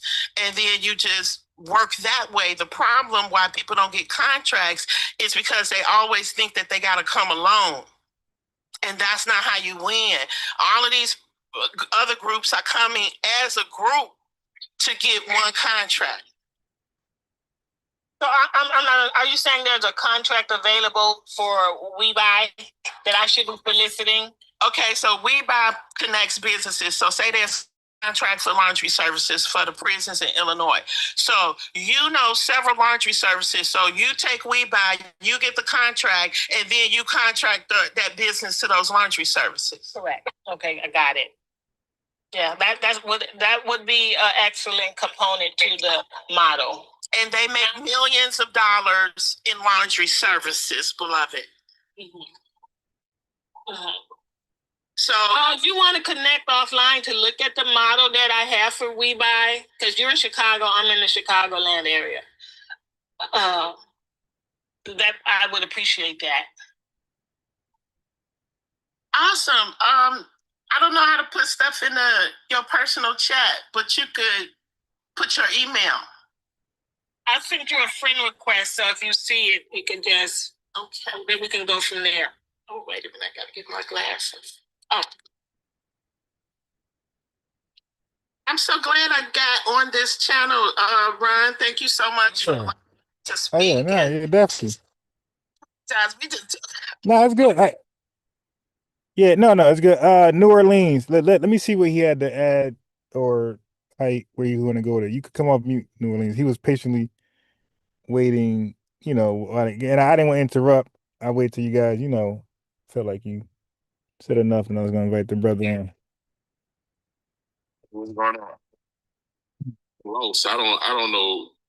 I have no idea what y'all talking about, bro. I was listening. I like, what are y'all talking about? Can y'all please? Okay, so American Angel, you want to summarize? Well, towards the end, we was talking about how to create an economic base for a nation within a nation. And this nation within a nation happens to be, we consider ourselves foundational Black Americans or Black Americans. So we saw how the Indians created an economic base, a nation within a nation. We saw how the Asians, various Asian groups did it by collaborating their businesses together to bid on a contract. So instead of going as an individual business, like say, I'm a construction worker and I want to get this capital building contract with the state or one of these municipal governments because they have a set aside for so-called minorities. And so say it's just me and my little one, mint machine. Well, if I partner with 5 other businesses, which is what the sister does, form a coalition or a group, and then you can bid on that contract because you got the roofer, the cement person, the this and that, and they're all different businesses, but they're going to share in that one contract. Yeah, I got where you coming from now. All right. I see where y'all at now. The problem with that is we've done that before in the past. With who? And the government is hell bent on destroying anything we create and anything we try to invest in. But they don't do that to other groups. No other group has been treated like Black. They haven't flooded anybody else's community. They haven't redlined anybody else's community. So that's not a fair comparison. Wait, we are in a very unique situation right here. So are you saying, okay, so we had a Black Wall Street before. We had a couple of them. So because they was burned down, race rise, and urban renewal, eminent domain. So you saying don't do another one? I'm saying that the things she was talking about with all of the government set asides, even those government set asides that's allocated to us, they're giving it to other groups, and it belongs to us. Okay, so like for instance, the word black. That's the only problem I got with the word black. They was passing Kamala Harris off as black. They passed, yeah, I know. Kamala Harris off as black. So she's benefiting from the word black, even though it's nothing black about this woman. She's a fucking Hindu. Wait, no cursing though. My bad. But yeah, you see what I'm saying? So we gotta be aware of what's going on. We're being played, bro. We're being played. Okay, so now this is being allocated to other people under our name. So how would you get it? Okay, you said that they're extending black to people like her. So how would you get around that? Well, we gotta go to them and let them know that we know what the hell is going on, and we ain't standing for it no more. That's why so many people rebelled against the Democrat Party, which is why the Democrat Party is not in power right now, because we see the play. I think that's why I was saying we have to be intentional about working within our own group to build up economic power, because economic power leads to political power. And so you said they're not going to let us and they'll block us. Like, no, that's why we're not looking at government grants. We're looking at business to consumer and using black. But I'm not just saying that. I'm saying the things that are federally allocated to us is going to other people under our name. These people are claiming our identity. And even when we do, even in the past when we did build our successful places and businesses and everything, the government deliberately destroyed it.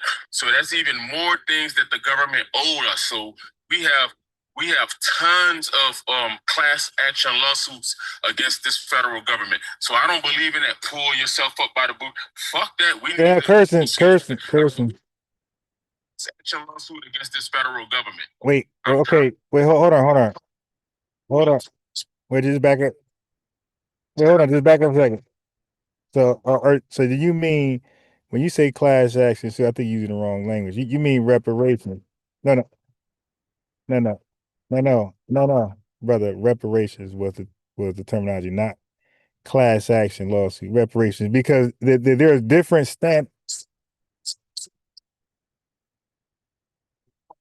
it's called rep. Listen, no, I got you.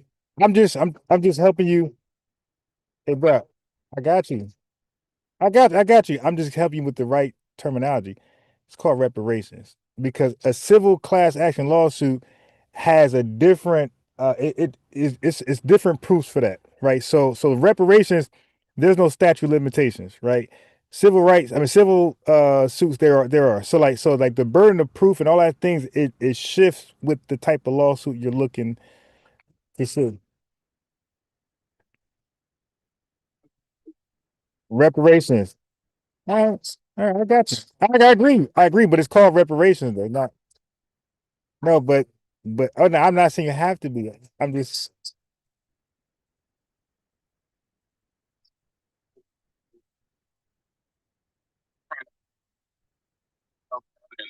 so how you want to handle what's your way of dealing with the government? So oh wait, all right. So look, let's start. No, hold on. I'm saying let's start with you though. I'm saying let's start with you though. Like lead the way. No, I'm saying you lead the way. Okay. Oh, that way. Okay, that way. Okay. Yeah, okay, yeah, that way, yeah. I thought you was, but that's playing by the book though too, though. But I'm not doing nothing specifically for Black Americans. Exactly. So And she did everything illegal for illegal aliens. That's why we're not playing by the book. because she recognized that Black Americans don't have the positioning to force her hand. Why is she not president? Yeah, why she not president? Because not enough black people showed up. See, it's interesting. It's interesting. Agree with that. So why she not I don't president? agree with it. So tell me why she not president. She's not president because not all Trump supporters showed up and voted, but enough of them did. So if all the Trump supporters showed up and voted, and all the Kamala supporters showed up and voted, he still would have won. Roland Martin is the biggest Democrat shield, and even he admitted, you could go to his little Wack channels. He admitted that the reason Kamala lost because too many black people said screw Kamala. And sat on the couch. It ain't even just the black people like me who voted for Trump. It was the black people who said I ain't voting for nobody. That's why she lost. Quantify how many? If 9% of black people do not vote Democrat, Democrats cannot win a federal election. Everybody know this. Why? Even in Malcolm X time, that was the case. It's still the case today. If Democrats cannot afford to lose 9% of the black vote, she lost 24%. Stop playing with me. And she gonna lose. The Democrat Party gonna lose 35% if they keep playing with us. But we still relying on the government to come save us. I'm not relying on no government. The government owe us. It ain't about no come save. Listen, ma'am. Absolutely. The government destroyed us. Absolutely. They owe us. It ain't about them coming to save us. We forcing their hand to pay what they owe. How are we forcing it though? Just wait and see. We're doing a good job right now. we made sure this Hindu big rich didn't get open. That's a start. We made sure Jasmine Crockett now they just passed some Hindu phobia thing, so you might want to. Now I'm saying watch your language. That's what I'm saying. Hey, bro. Hey, bro.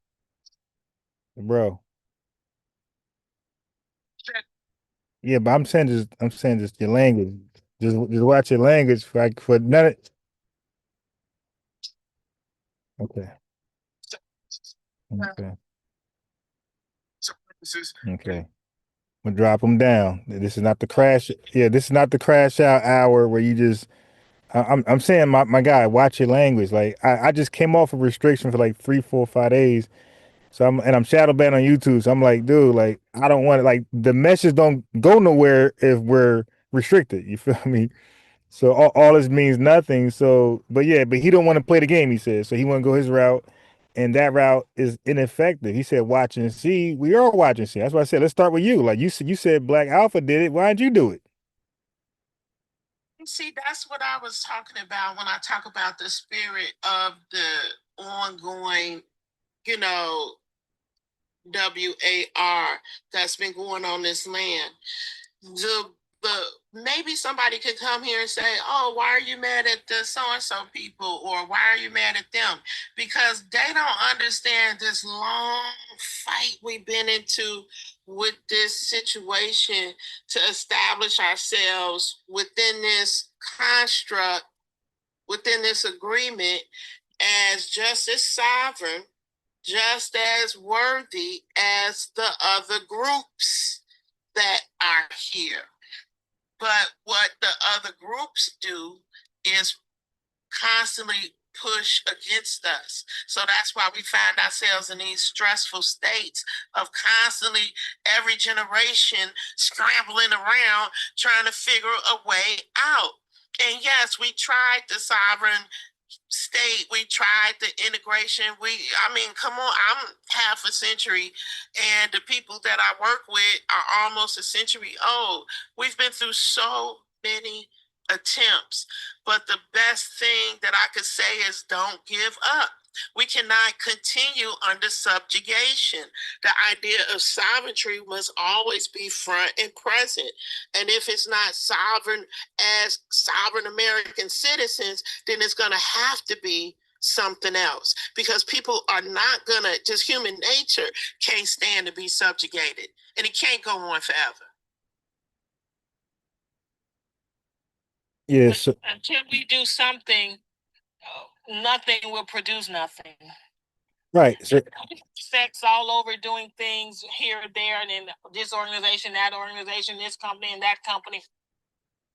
But I think I recently had a conversation of like, oh, well, we had the NAACP and they didn't do what they were supposed to do. They were supposed to be the system that modeled everything we need within the black community. And I said, I've never known NAACP to have a model that focused on economic undergirding, land acquisition, capital raising. I've never known NAACP or Urban League to be positioned with those models. So we've never had an infrastructure that broadly looks at all the needs for our economic and true progression and advancement under one umbrella. We've never had that.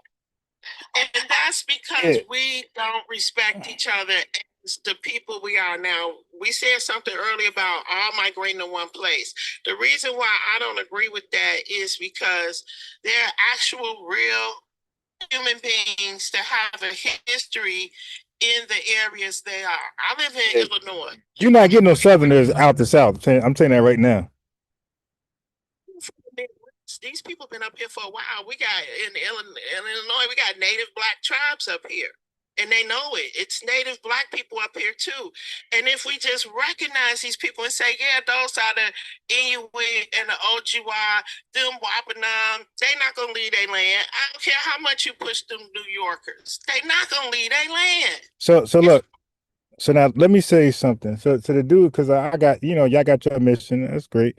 I got my mission. It's a little different than y'all's. But the dude wasn't necessarily entirely wrong with everything he's saying. Now but you want to be correct in what you say. You don't want to say the wrong words, because then what you're trying to do is ineffective. You want to say the right words. So if we're trying to correct you with the right words, why would you say no? I'm gonna choose the wrong word because I don't want to play ball. It's like, all right, well then you won't be playing with the ball. So what I do is this. So I extending from the delineation movement, reparation movement. So from ADOS to FBA to Dr. Claude, those folks, Dr. Saneter. So I'm piggybacking from there. So I realized that you guys throw around the word black a lot, right? And that's a lot of the problem why nothing's happening because black in this country is a race.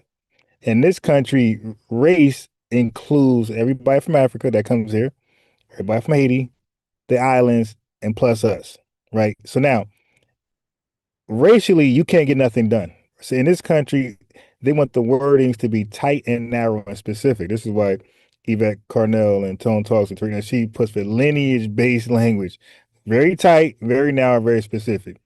Throwing around black and even black American. He said black American. I heard you guys say black American. Black American still a race. African American. These are racialized terms that won't get much done. So this is why like people say Adolf Friedman, Foundation Black American, Native Black American, whatever, like whatever delineating term you want to use. I say blacks, but whatever delineating term you want to use, that's important because the distinction is needed. That's why we're delineating. Delineation means you're being precise. This is why I'm not that. Don't confuse me for that because confusing me by that, nothing gets done. So a lot of these laws or these organizations, the DEI programs are all race based. That's why they get knocked down legally by Edward Blum, and 20,000 black women got unemployed because they was most likely hired illegally, or the possibility of being hired illegally there because race was a factor for some of those people, which is illegal according to the section 1981 1866 Civil Rights Act and the 14th Amendment Equal Protection Clause. These are just, you can't do this. This was established in the 1860s, and this is why segregation was knocked down by Thurgood Marshall and also Charles Hamilton Houston, who was his mentor that led the whole civil rights movement of lawyers and the judges. So they single-handedly dismantled the civil rights movement lawfully. Like they knocked down the laws that was segregating us and discriminating against illegally, at least on paper, right? Because they were showing how the laws are racially exclusive and inclusive, which go against the same constitution I just told you about, those amendments.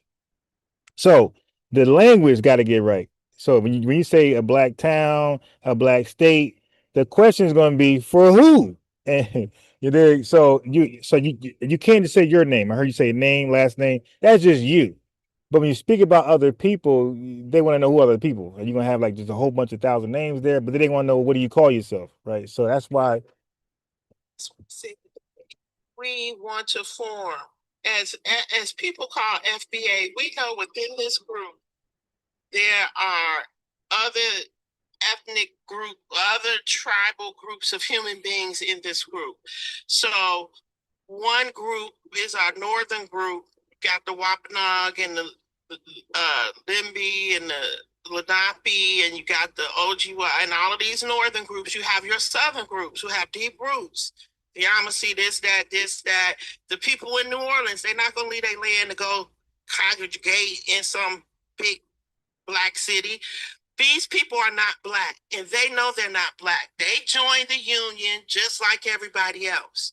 They have a name, and we know their names because they keep telling us their names, but we won't say their names. You're right, because I keep saying black, but I've been asking them for years in my circles of academia, why don't we just call these people by their real names? If my grandmother was born on a reservation here at Wormsburg Reservation and say her father was a Sioux and she identifies with that name, that ethnic, tribal, historical lineage, then she's from the Sioux tribe in America. And in America, just like the Europeans came over here from different tribal groups, the Irish, the British. Those are different nations. Right? To be fair, those are not tribes, they're different nations. Considered themselves different economic groups. I'm not going to say different nations, but they were different groups. Nah, the French were they went towards each other. The Brits and the French, went. Wait, nah, but see, but hold on. When you say you're okay, now I don't know your genealogy, but my genealogy don't have barely got any indigenous people there. All right, so my genealogy, from what I know and what I've seen, it's a bunch of people who were on a plantation, right? Going back around somewhere in 1850, something like that, right? So what's what's probably your history ain't mine, and mine ain't hers, and hers ain't his. So everybody got a different genealogy. That's one. Number two, people who are on reservations and are considered indigenous, right? That means that they remain indigenous people throughout the centuries. Those folks got a different story. Like there's something they dealt with land theft. They dealt with reclassification. Like they went through things that we didn't go through, and so therefore things are owed to them that's not owed to us. And for us, we had to do forced labor. We built the infrastructure, and we did a whole bunch of other stuff. So things are owed to us that's not owed to them that didn't go through that. So that distinction needed to be known. The different people in the one group. So there are different people in this one group. Some of these people were prisoners of war, captured from their tribal members. When I did my ancestry and my cousin did some DNA and my other cousin in Bermuda did a DNA, I traveled to Bermuda and my cousin's husband told us about the Pequot War, how he's a Pequot and got exiled from his land and put in Bermuda. And some other people was telling us how they come from Scotland, they come from South Carolina. So that conglomeration of human beings became the Bermudans. Okay, but they never forgot their names. So when I see my cousin's husband, I know he's a Pequot Bermudan, but he remembers his original name was Pequot. He didn't forget, and there's still respect there. So here, ancestry, and most of my ancestry slavery, and I know some Yamasee people who I married into their family. I'm not going to pretend like they not Yamasee just because we all agreed to be a part of the union. I can say, oh yeah, the Yamasee family helped out here, because when I was growing up, honestly, they said it was all different. We talked about all the Native American tribes around the country. We talked about the Wampanoag. We talked about the Manhattan tribes. We talked about the alumni. It was normal conversation. And now we act like all of those people just disappeared. Because we're referring to them as Native Americans instead of indigenous. Native American, this is just mine, and I could be wrong. Okay. Native Americans became a term in the 19th century, right, or something to that effect. And it's premised supposedly off of the American Indians. But Native Americans today don't look like historical American Indians. They don't. Can I explain the difference? Go ahead. Okay, so Native American literally mean that you came here either with colonizers or after colonizers. Indigenous means there were no colonizers and you were already here. Exactly. I totally agree with you. And for me, like the Alaskans, they say those are the Inuit and the Aleutians, whatever they are. They are Native Americans. And they became native to America because of the acquisition of Alaska. And that's why those people are constantly referred to as Siberian and Eurasian, because of that proximity and relationship to Russia. Those people became what we know today as the Native Americans. And from my understanding, the Russian and Spanish population was not that great. The numbers were not plentiful. I think there were like 800 Russians who were predominantly male, who were breeding with, because they all males came over, they were breeding with darker skinned indigenous people.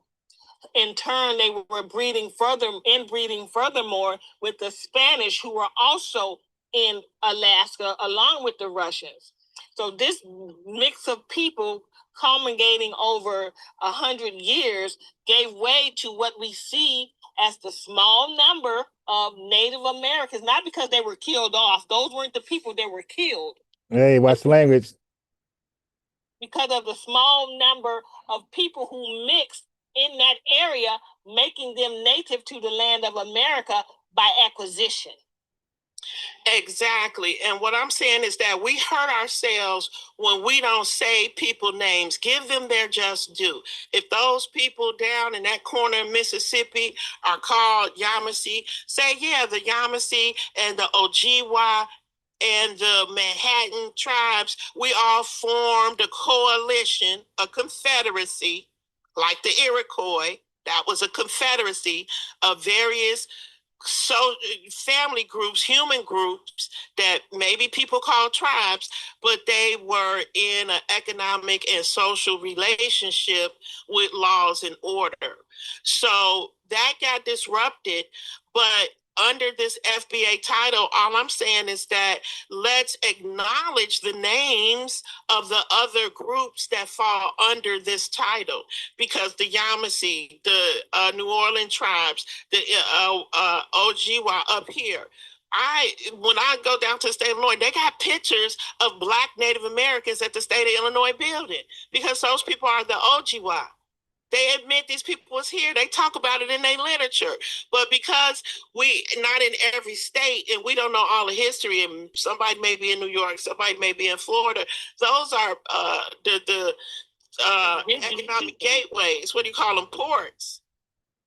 But deep in the country, they admit those people are those people. And they'll never uproot themselves to go to another place, because all my people are buried in Bellefontaine, Ohio. My grandma come out of the Indian Territory, Indiana, before they confiscated it. And they moved over here to Illinois. And then they turned Illinois, they say 1818. That's when this state got chartered. So there were human beings here that had a name and were participating in self-governance before other people got here, and we formed this union. I mean, even when you look at even when you look at the prison, they got one that's in New York, and they got the one that's in Joliet, the old Joliet prison. And you look at those, and they are built in the nature of castles, old, right? And they say, oh, we built those for prisons. Y'all were living in log cabins, but you're going to build whole castles for prisoners? It don't make sense. This land was already inhabited with civilized infrastructure.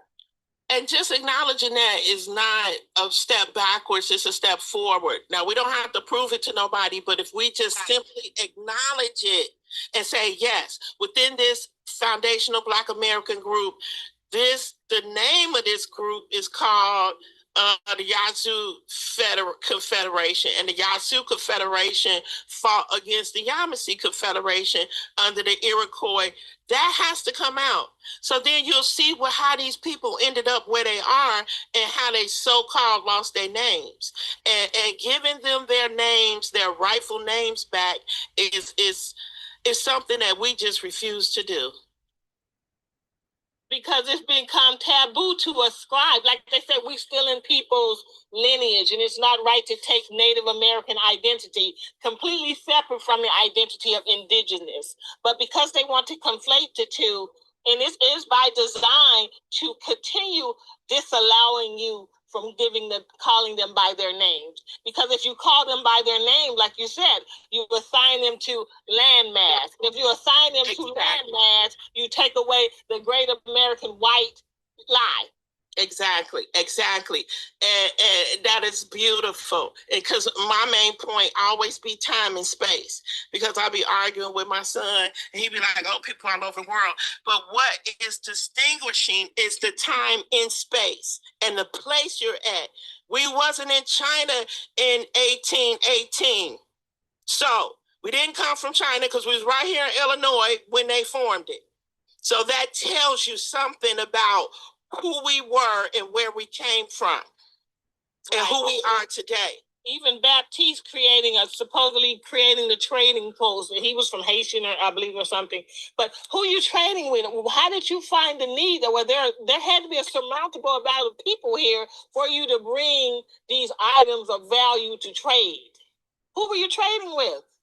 Why did you feel the need to set up posts in Illinois? Which led to the Beaver Wars. This is what led to the Beaver Wars, which got my ancestors caught up and turned into a generational slave for generations after the Beaver Wars. They didn't get free until something like 18 something. 1863, whatever that date was, but my memory is going. Let me stop. Logic is right there before us. But because colonized narratives and dismissiveness is so ingrained and created as the credible sources, we can't get to logic. And this is why people are so angry when the young men come up here and say, we just got to fight, because we're angry because we keep fighting. And then the people, we keep getting more and more influx of foreigners who want to start the story over. Right. Who want to start a new story, who want to say, oh, let's forget about that story. What about this story in Egypt and da-da-da? And I say, okay, let's lock the story in a place in time and a space so that we can trace that particular story to see how we got to where we are today.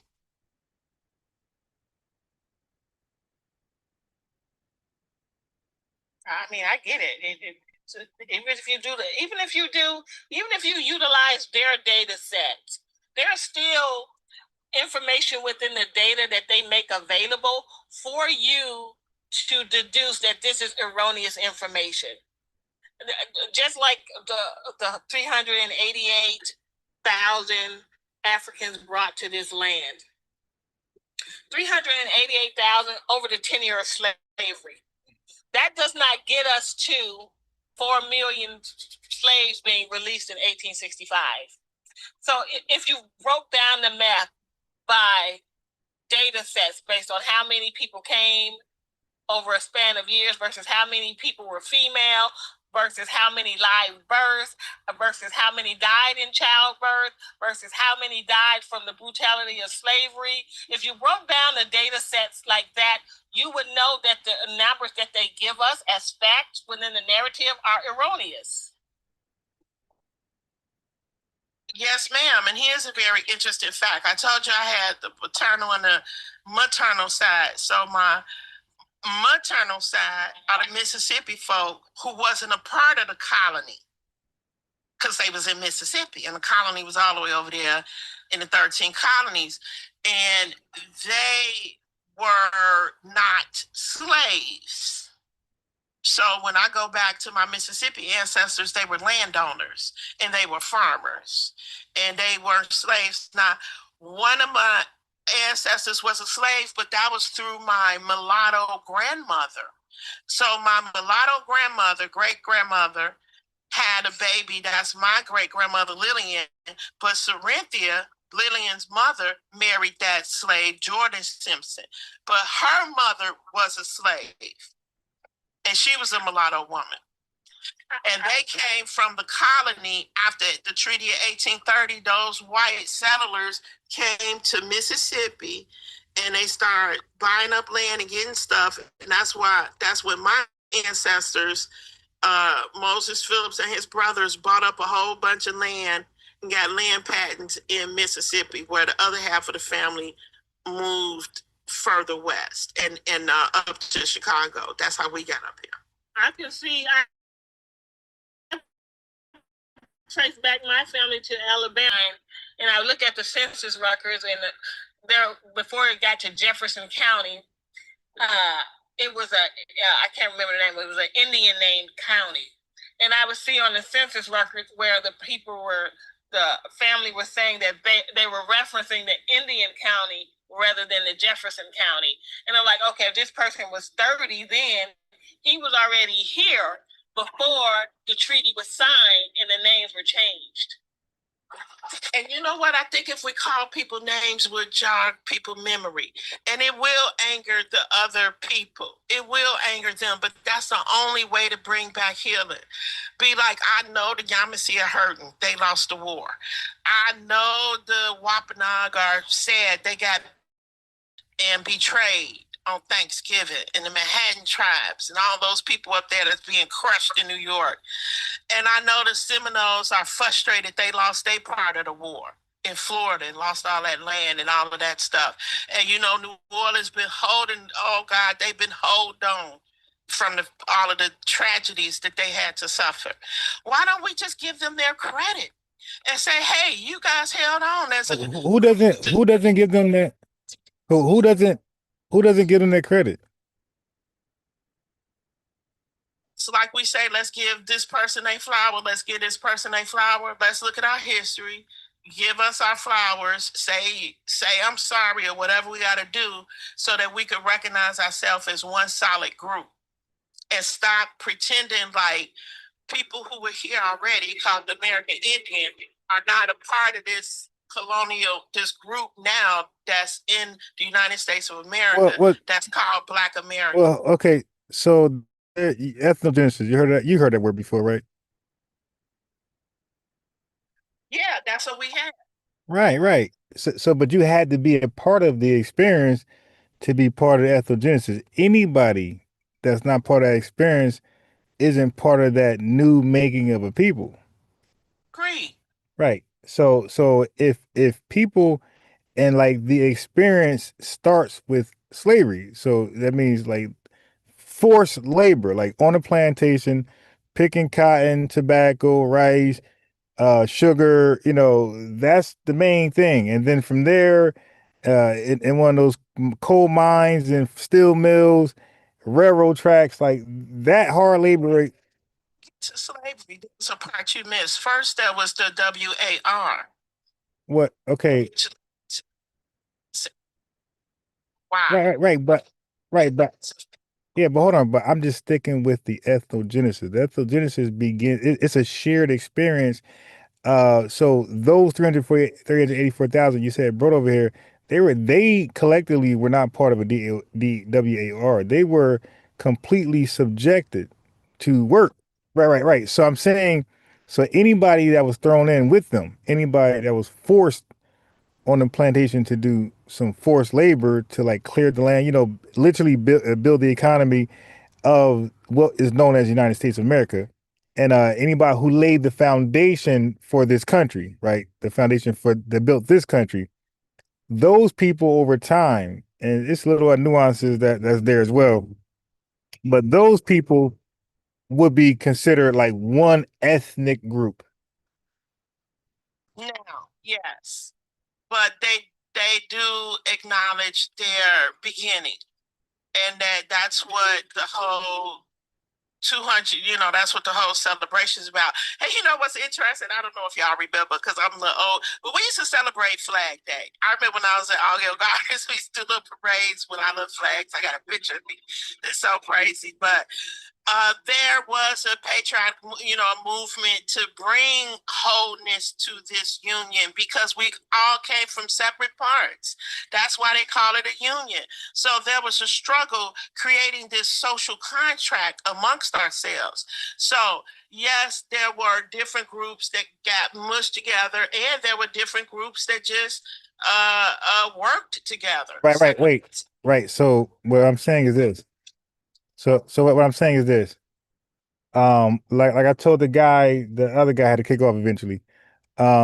We started to be disingenuous. Like people can do work with us. They don't actually gotta be us. Like somebody don't have to be one of us to align to having an allegiance or some type of ally alliance with us. People don't have to actually be us to have an alliance with us. We can work together with different nations. It's not a problem. They don't got to be us and we ain't got to be them. So this is the thing. The thing is they're either us or they're not.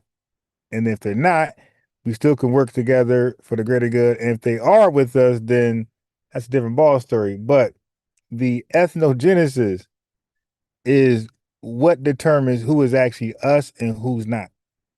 So if anybody wasn't on a plantation, so if their history isn't plantation, like they can ally with us, but they're not one of us at that point. Over that work on the plantation. Yeah, and there were Americans on the plantation as well. And there were Americans running plantations, and there were foreigners running plantations. This whole system was a plantation system. Like I said, my grandfather had a tobacco farm, but he was a free man at that time. But it's very interesting because my great-great-great-grandfather, Luke Jr., the third, he was a slave. in Harper's Ferry. And there's a whole story on his obituary, how he ran away from slavery right before the Civil War and got on a ship and traveled around Cape Horn and the Great Lakes and all of this stuff. And when he came back, South Carolina had been flooded. The area had been flooded, and his slave master mistress, she had died. So it's a whole bunch of history behind Luke Goines. Is because it's a lot of Luke Goines, the one that was in 1776 that signed the 10,000 man petition and sent it to the Virginia Assembly. And then there's so that right there. So I try to look that up right there, and I didn't get any luck. Hold on. Yeah, the 10,000 man petition. Okay, 10,000 dissenters petition in 1776 to the Virginia Assembly, Oh, hold on, the first Virginia Assembly. 1 second. 10,000 dissenters. Okay, so you just pulled up. Okay, so you said 10,000 dissenters. How you spell that? Dissenters. You said dissenters? It may be 2 S's, E-N-T-E-R. I think that's it. Okay, plural, right? Dissenters. Okay, and what is a dissenter? Oh, you mean like descendant? What's a dissenter? You pull away from, you like separate yourself from it. Okay, so the 10,000 dissenters, or what else? What was next? Oh, I have no idea. Okay. Of 1776. Okay. Of 1776. I thought you said a little more to that. Is there any... You said, and she said in Virginia?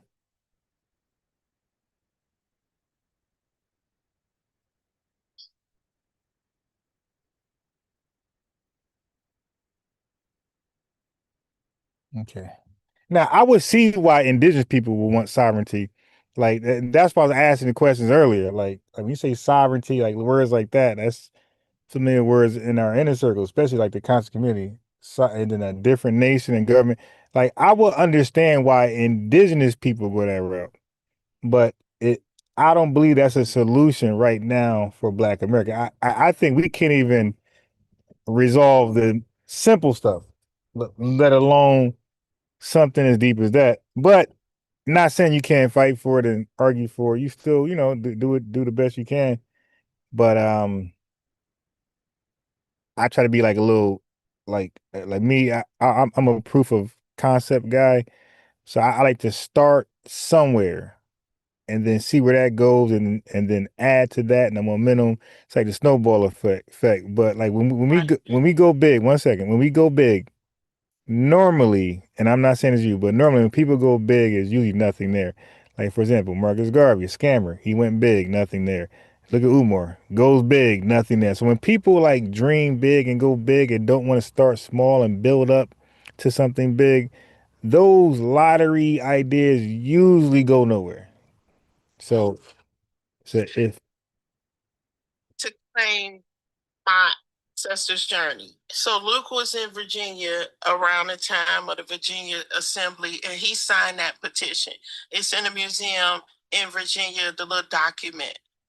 That's my history, and I don't want to give that up. That participation we played in forming this union. And then the Harper's Ferry Bell with the John Brown riot. My other grandfather was there in Harper's Ferry. He moved up to Massachusetts, and our house is still there in Massachusetts. And the rich history behind that. And then how they formed another alliance with the folks in Mississippi who stayed, who decided to become citizens through that treaty.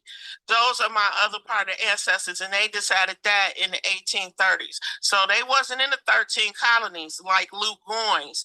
They was on the outside, but they were still trading with the colony and helping to feed that economy. So then they joined the colony. They joined the American expansion. This includes Africans, and the other people that was on the land. And yes, those people formed this ethnogenesis called FBA. But why we only recognize the group called Africans and we don't recognize the other groups? I don't. Names as if we know. Now, I don't know anybody. Yeah. I don't know. Actually, wait, hold on. Yes, we do, because they become one.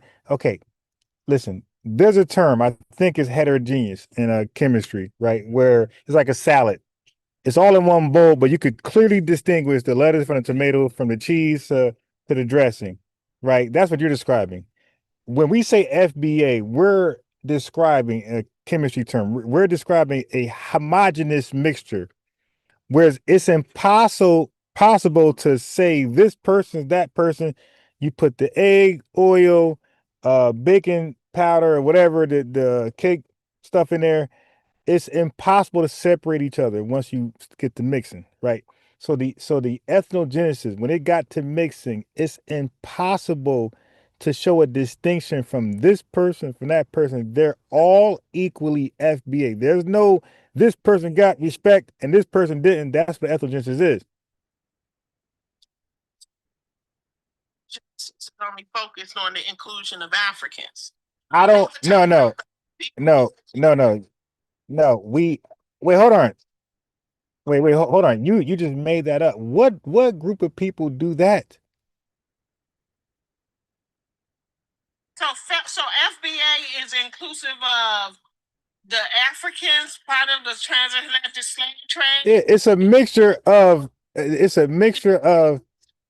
Right. It's a mixture of three and white people. It's European. It's a mixture of three different people for the most part. Europeans, indigenous, and white people. Oh yeah, African. Right. No. And they were not here at that time, mixing with us on a plantation. Yeah, they didn't exist. Right. Yeah, I don't know who making that up, but that's horrible. Majority of those people, the majority ethnic group were Americans because they was there by the millions, while the others were coming in by the hundreds and then the thousands. So which group had more taxes to pay, more economic? No. Let's listen.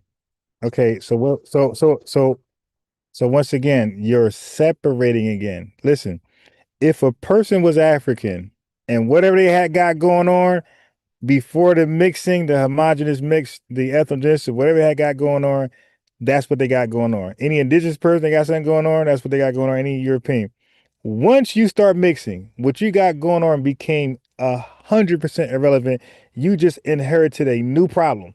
And that new problem is worse than what you was dealing with. You're dealing with chattel slavery, forced labor under extreme violence, duress, threat, coercion, all that type of stuff. So you're no longer treated as a sovereign person. You are literally being treated as an animal, being worked to DEATH in most cases, and 24/7 round the clock work, that type of stuff. So so whatever you had going on, you owe Comcast bill, that's out. You owe AT&T or whoever your cell phone bill, that's out. That problem, you chalk that up.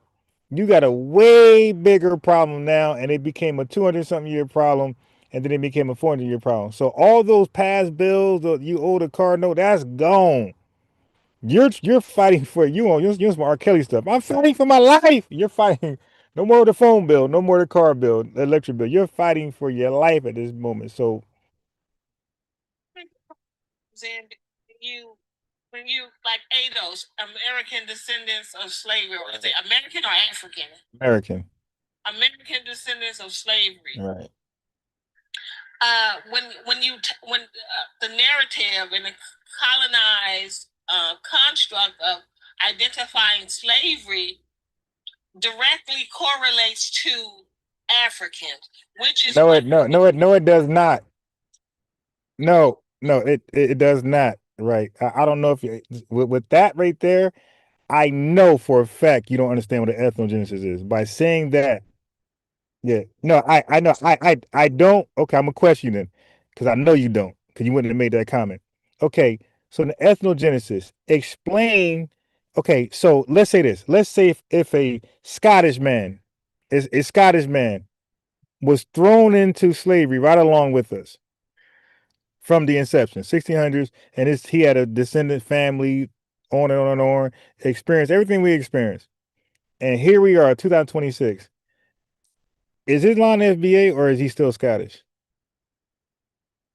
He would be, well, the descendants would be FBA because like, after several generations, like I mentioned, my mulatto great grandmother, Sarenthia, who was whose parents, great grandparents were immigrants, and they came into Virginia and warred in the Iroquois War, the French American War, and got them some slaves or whatever became slaves because when they got to Mississippi, did they have slaves or did they become slaves?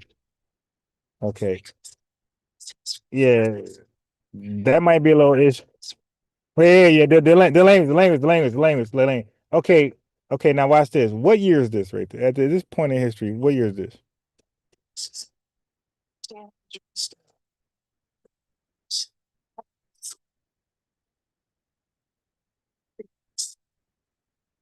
Okay, so how did so what was this? Okay, slow down. Okay, it's the part we slow down. No more fast talking.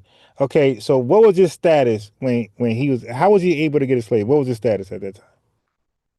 Some type of soldier, like Of a who? soldier Of who? status. Of who? Well, when I looked on the record, I think he was in one of the colonial wars Okay, so to find out which war he fought in. right, so is he part of one of the indigenous nations that was forced to free their slaves? That their slaves became freedmen from the five civilized tribes. Is he from one of those tribes?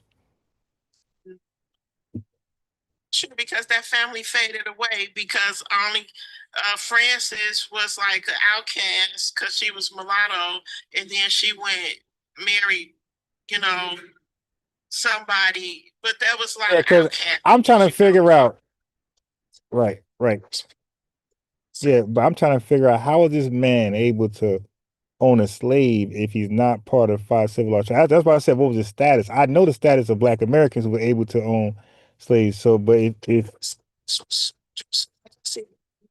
as part of the, if they won the war. wait, so he had to be part of the five civilized tribes. Yeah, like yeah. Europe, in the east side, I think it was Massachusetts or New England. Okay, so if he okay, wait, that's getting more confusing. Okay, so if he was a soldier and he owned a slave in the early 1800s, when did he become a slave? The door, he had a child with, remember I said the wrong word, sex, with the person, and then they had a daughter named Frances Rice, who was ended up being my great grandmother because she had Sarenthia, and then Sarenthia had Lily. All right, so his daughter. Wait, you said they had a child with the white man or an African? Or a mulatto? I don't know. So they said that he had sex with a slave, and they The language. Listen, you can say birds and bees like this. Look. All I say is this, because like I told the guy, I had to drop him down. Like, listen. Be careful. Right. We gotta pretend we're talking to 4-year-olds. Like 4-year-olds are present. There's parents with their kids present and they're listening to you. That's the language you gotta use when you're on TikTok. Like 4-year-olds are present. Like, would you say sex in front of 4-year-olds? I don't think you would. Would you say like certain words in front of 4-year-olds? We wouldn't. We will make it soft, right? We'll make it softer. So that's how you gotta be on TikTok. Because TikTok, I seen it. TikTok will tell me to remove you. It'll come up and say, "Hey, remove her," or it'll warn me and say, "We're gonna restrict you for another 4 or 5 days." And you know what? There's a picture of Mr. Rice, Leonard Rice, and I had a problem with that genealogy because he also married somebody else, like in the family. It was an in the family marriage because there's a loop right there with Mary Polly Rice being a relative with Leonard, maybe a niece or something. But anyway, there's two loops of people, of women that ended up in my family through Leonard Rice. And he has, in that picture, he got on a soldier's uniform.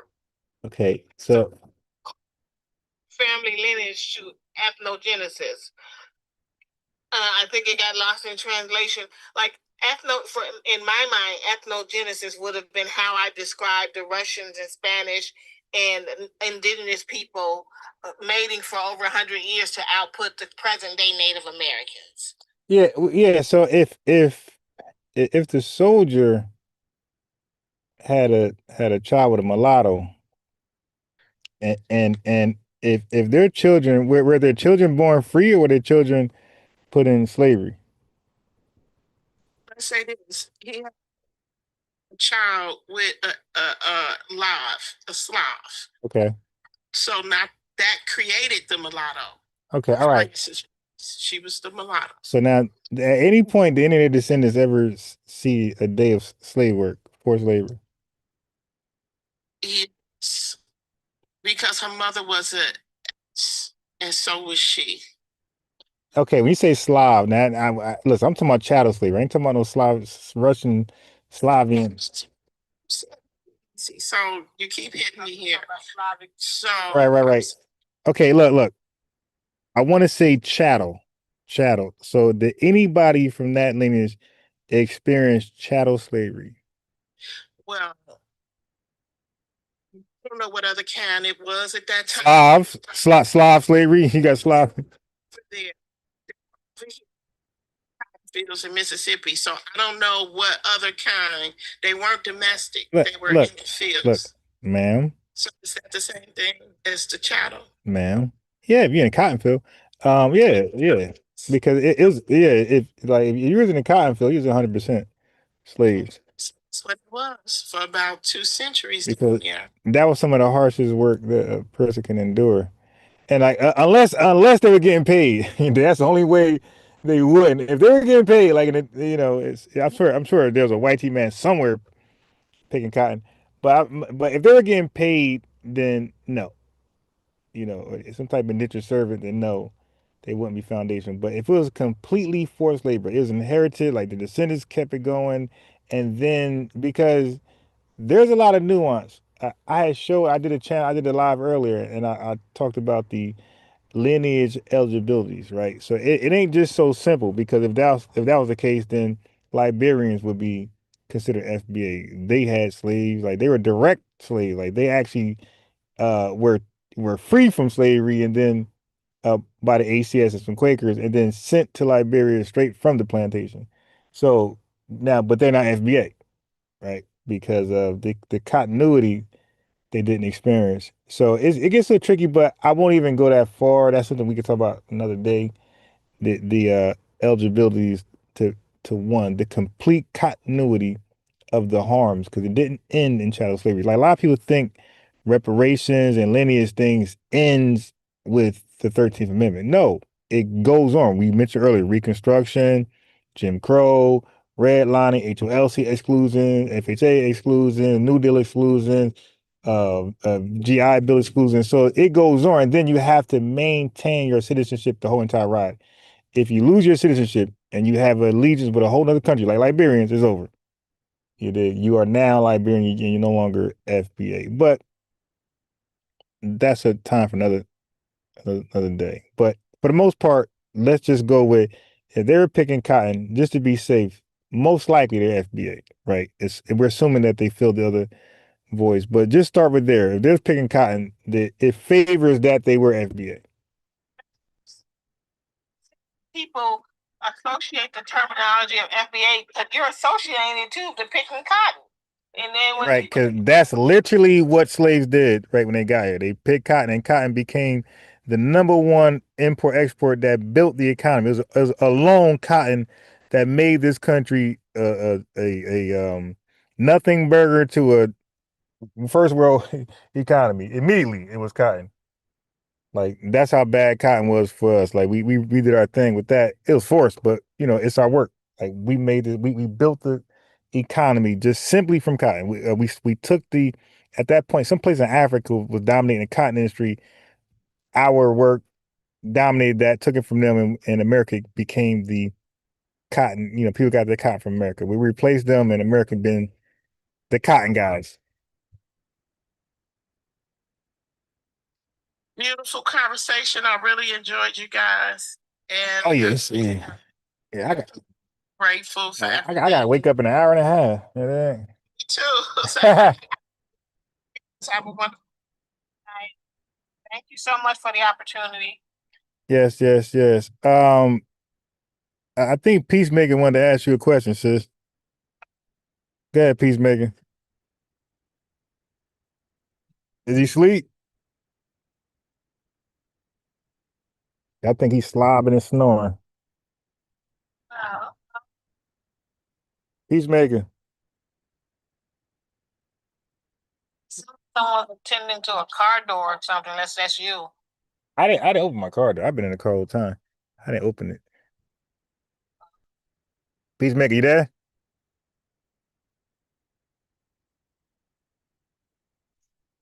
Hmm. Yeah, that sounds like him.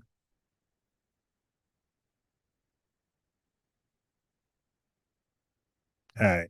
Yeah, he's knocked out. All right, so where's my other phone though? Where's my other phone? Okay, it's right here. I can't wait to get a new case for this goofy phone. Um, yeah, so it was an interesting conversation. Just because I ask questions don't mean that I'm saying it doesn't work. I'm just literally trying to learn what's going on. That's all. Like even a brother that came in was like, "Hey, I'm kind of lost." Yeah, I'm just trying to ask questions so I can genuinely learn, understand what's going on. If I ask another question, it's for more clarity. It's like, all right, well, that's what you're supposed to do. Like, see, the thing is, I ask questions because I really want to know.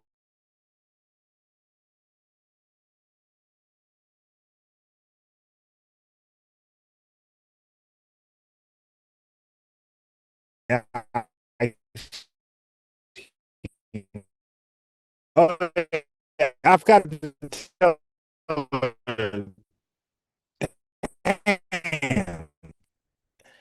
the uh, the more result, more the dissenters. Oh yeah, so I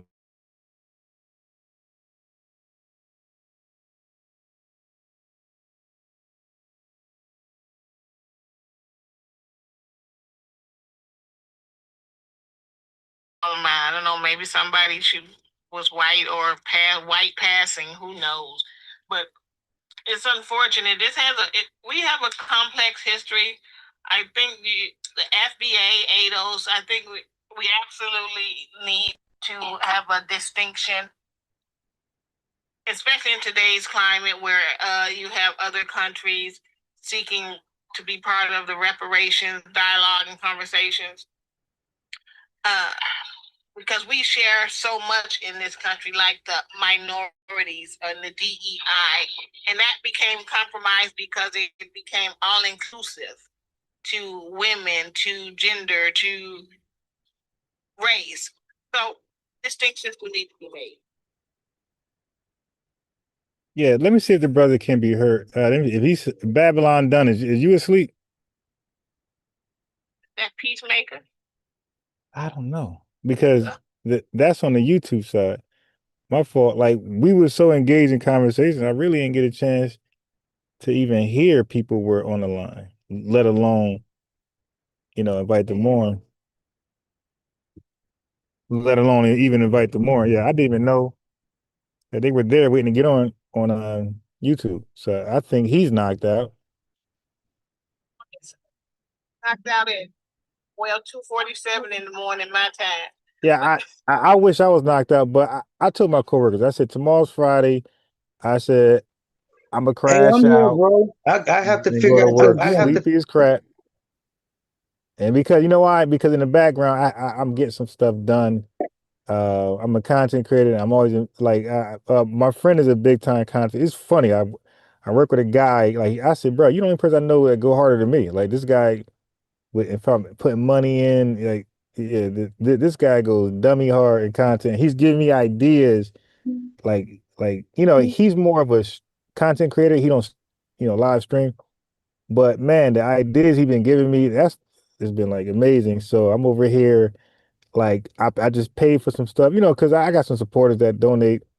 And when they do that, I use the money to go to put back in the channel. Or maybe some gas, but it ain't like they pay my rent, nothing like that. Or car note. I'm just, it's thank you for, the little donation, and I'm gonna put it towards I got two AIs. I got two AIs I'm paying for. I got premium. It's all donations. I got so I subscribed to this new clipping feature. So I'm going to be a clipper. My coworker put me on that. So let me try that out. What is Clipper? Yeah, like how people just be. It's a new thing. It's a new thing that people do. They clip people videos on everything. Like they put on all sorts of music, but they clip. They're like master clippers. And the first time I heard that term was through academics. He said, "Yeah, my man Grant Wizard's a clipper." I'm like, "What the hell is a clipper?" And I'm thinking it's what I do. I clip something here and there. Nah, it's on a whole nother level. If you ever clip something before, it makes you look like you had no idea what you're doing. You mean like when you trim a video? I don't understand Yeah, what it yeah, is. well, yeah. You trim a video. It's usually like under a minute. But there's software that just do it for you. It, it, it knows how to clip the right moments. Like it don't need you to do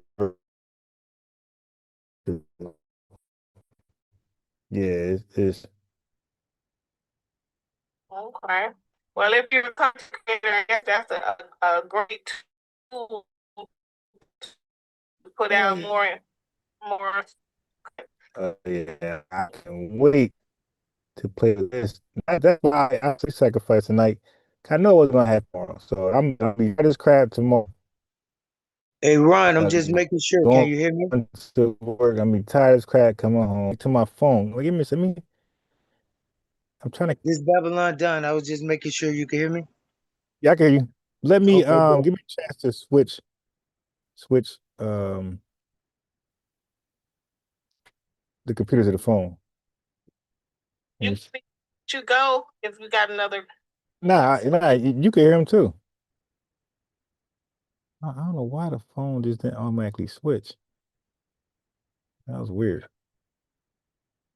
All right, hold on. So I think he just woke up.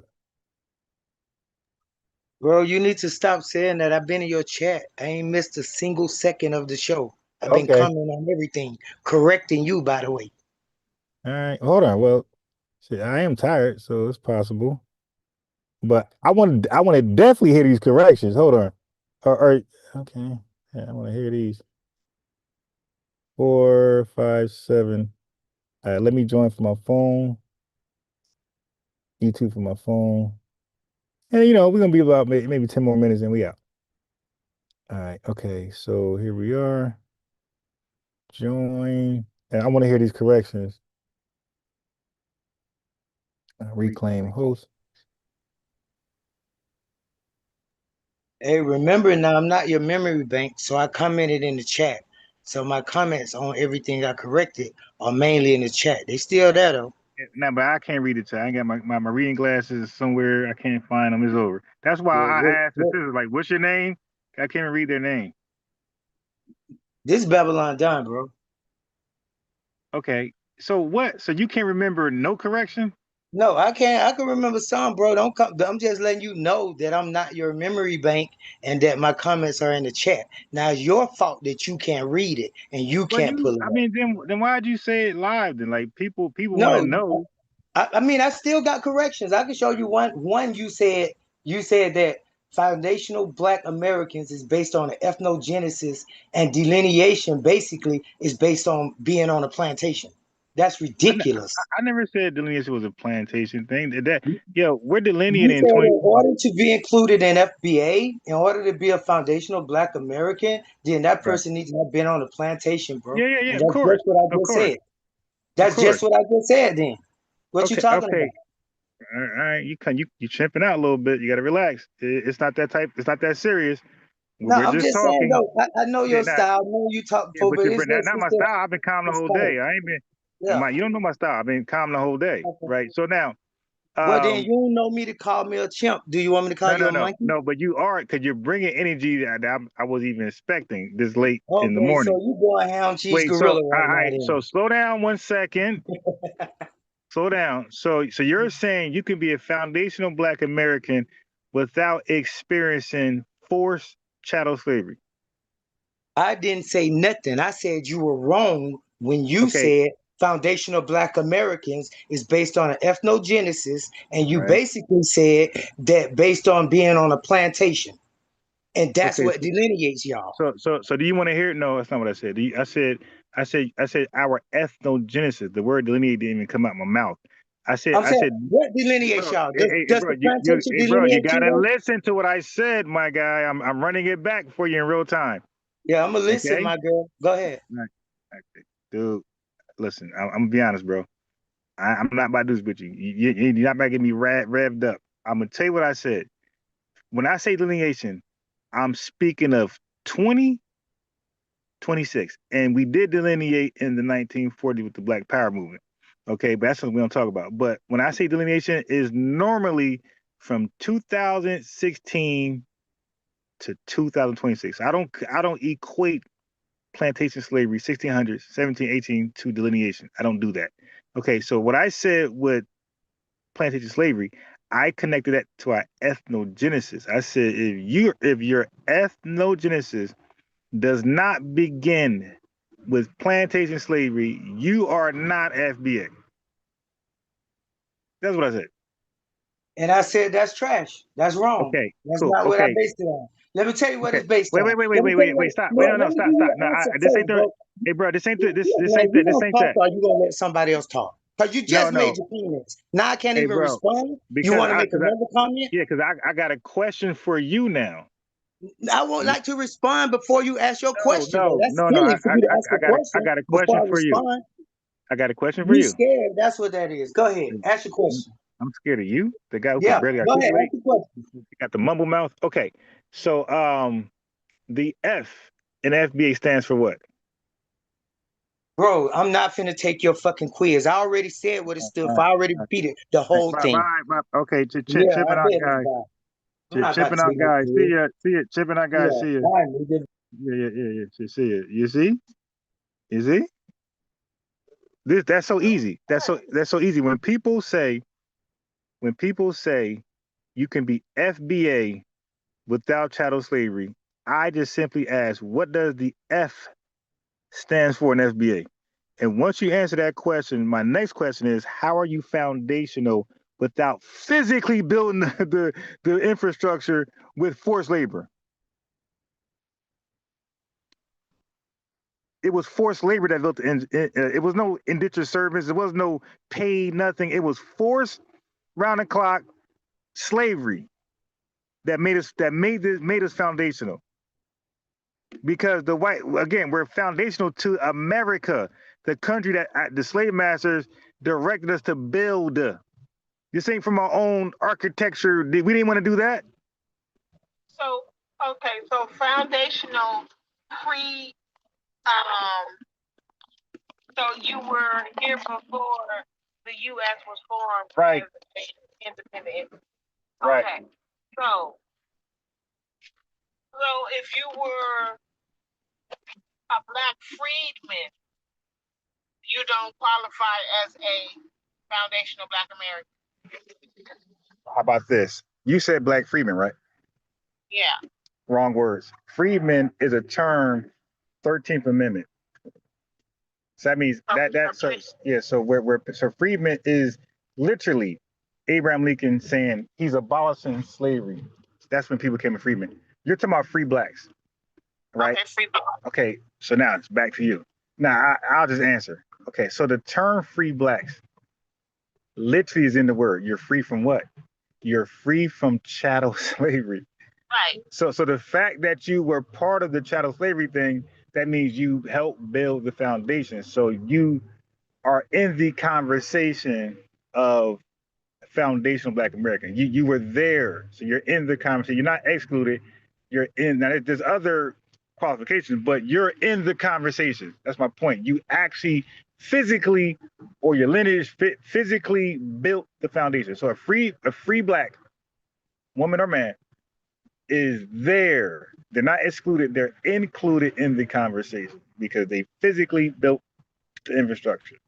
Okay, so it's free blacks, it's enslaved Africans, it's indigenous, and it's white people too.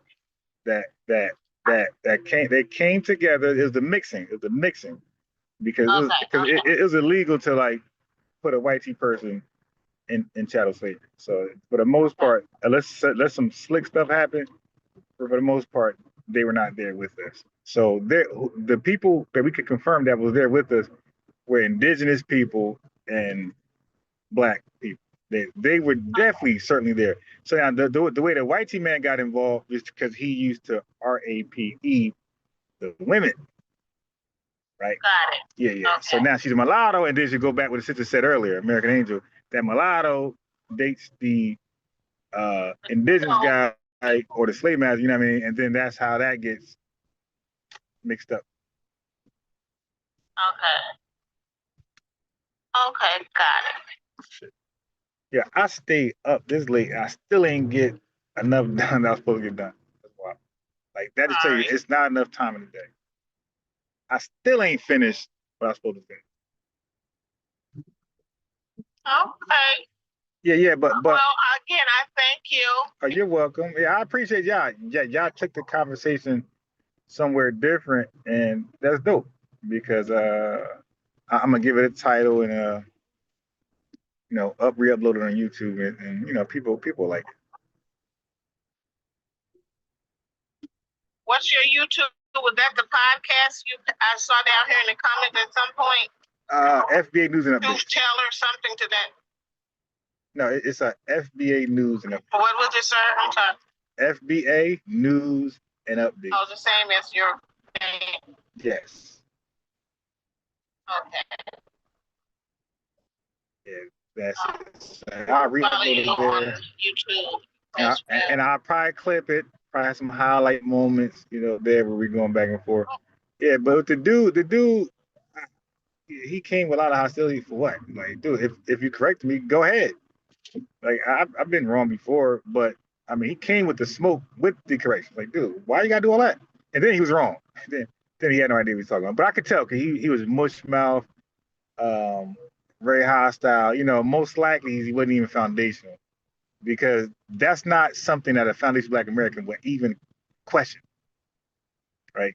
When we're told, hey, you're foundational because didn't your ancestors were forced to do slavery and play there? Yeah.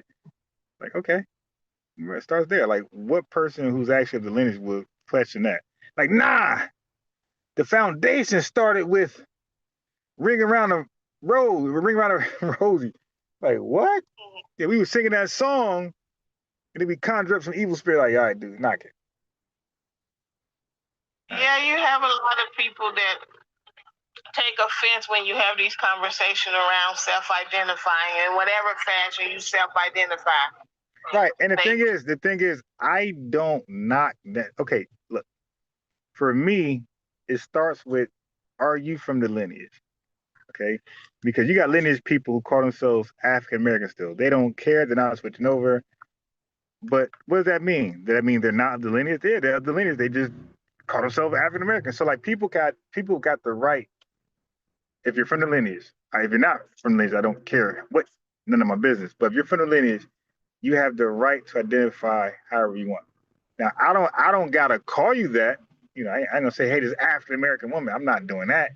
Or whatever weird name you want to call yourself, I won't. I'll just call you Black American. Like I won't call you what I call myself either. I'll just call you Black American. You did. People don't like using black. Like on this page, I get so many comments saying, "Stop calling us black." I read it, but right. So, I mean, what are we using? Okay, no, but those people don't see when people say something. Now, so one guy says, "Stop calling yourself black," and he made an argument that made sense. Like, you know what I mean? Did I agree all the way? No, but it made sense. Like, I get it. I get why he said that. I get it. Like, he expressed his concerns. It made sense to me. I'm like, okay. But other folks, call himself?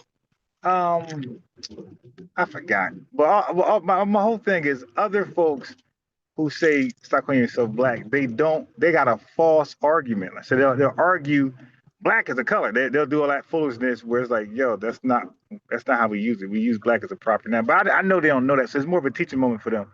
That the ones that you hear about that says, hey, stop calling yourself black. Most of them are going. Their premise is that black is a color and it's all that stuff. They're gonna argue for that angle, and I'm gonna cook them. All right. And now, it's all inclusive to them. Yeah. But it wasn't. But that just happened that way. That wasn't how it was originally. That couldn't have happened before 1977 because black was not a race. Nobody on earth besides us was calling themselves black as a positive, connotative endonym, right? So we know there's nobody on earth doing that besides us. So 1977 is when they made it a race. The Directive 15 made it a race. OMB and all got involved, but even still, it didn't go viral to other nations. Other nations were still proud to be the tribe. The Haitians said they were the first black people. No, the Haitians didn't speak English at all. They were speaking French, right? French. They were speaking in French, right? So don't forget, I'm not speaking Arabic. I'm not speaking Spanish. I'm not speaking French. I'm speaking English. I said we called ourselves black. English word. They didn't. They said Noir. That's a French word. So congratulations, you're the Noirs. I'm black. Nice to meet you. You feel me? The Sudanese people, they call themselves, they got called Bilal al Sudan. That means black, the color black in Arabic. Sudanese people. Congratulations, Sudanese people. I got no problem with that. But my argument isn't that we were the first people to say we're Sudanese. My argument isn't we the first person who said we're Noir. My argument is we're the first people who said we're black. And that's a fact. So nice to meet the Sudanese people. Nice to meet you. The Noirs, nice to meet you. We're black. And that is exclusively our name. It ain't yours. And we have an actual flag that's called the Black American Heritage Flag. Where are their Noir flags? Where are their black flags? They don't have one.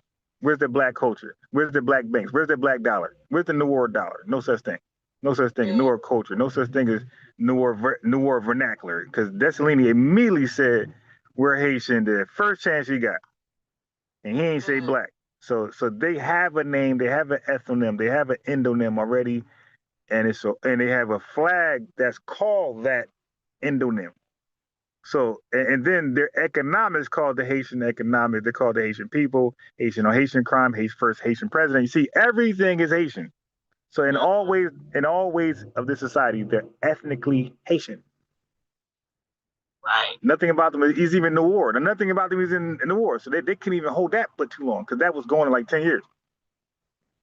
Or less than that. Right. So that was like nothing for them really. Like Haitian was the term that they used, and we call them that today. The world calls them that. And guess who TPS ended? The Noirs. No, the goddamn Haitians. They're so look. The Noirs can stay, but the Haitians got to go. Now, how many going? The Noirs can stay. Trump ain't say the Noirs can stay, but the Haitians got to go. He didn't say that. Right. He said the Noir. And by the way, even to go deeper, if they play that game, Noir is an exonym. So when we said we were black, we didn't use it as an exonym. Exonym is an outsider naming you that. An outsider, their name was black. We called ourselves black with our own definition. The French called Noir with a derogatory definition, and the Arabs called the Sudanese people Sudanese, Black Sudan, with a derogatory definition that they made positive. We were never called a term black that was ugly, and we said, yes, that's us. We didn't do that. We took black and we named it and we redefined it, and we made songs and chants behind it. Totally different history for us and them. So they couldn't go that route if they wanted to. That's an exonym. Ours was an endonym. Endonym means you named yourself, exonym someone else named. So yeah. So with me, it's body bag. Soon as they go that route with me, it's over. Yeah, I get it a lot in my comments. Yeah, well, redirect them, bring them over here. Like, hey, like I make light work these people. I spoke to Nigerians, Zimbabweans. I spoke to Jamaicans, Haitians, Guyanese women. I uploaded. If you go to my channel, you'll see the conversation. Every last one of them conceded. Every last one conceded. Ain't not one person say, nah, I'm still black. They all, matter of fact, the Haitian one, the Jamaican woman was calling herself Afro-Caribbean, Afro-Jamaican within the same conversation. I had to change that up because I kept correcting her, you're not black. And I kept explaining how she's not black. And she finally, the evidence so overwhelming, she started to say she's Afro-Jamaican. Okay, so how did you, okay, I get what you're saying, you're black because X, Y, Z. But when you communicated to her that she's not, what were you saying? Okay, so I said, how are you black? She could only say racially. But I say, but race isn't an identity, it's a classification. So you're not black, you're part of a category or classification called black. So that means when you got added to that category, you were added in that category as a Jamaican, not a black person. The Haitian was added in as a Haitian person, and so forth and so forth. We were the only people added to that category as a black person. So when you come out the category, who are you? You're Jamaican. When Haitians come out, they're Haitian. Nigerians come out, they're Nigerian. When we come out, who are we? She said black. I say exactly. You're not black. Like, yeah, like we come out the people we came in. You come out the way you came in. It was Haitian. It was Jamaican the whole time. So that and a few other things. So being black is just a catch-all subcategory. That's all. And that they don't use at all in their daily affairs. Zero. Right.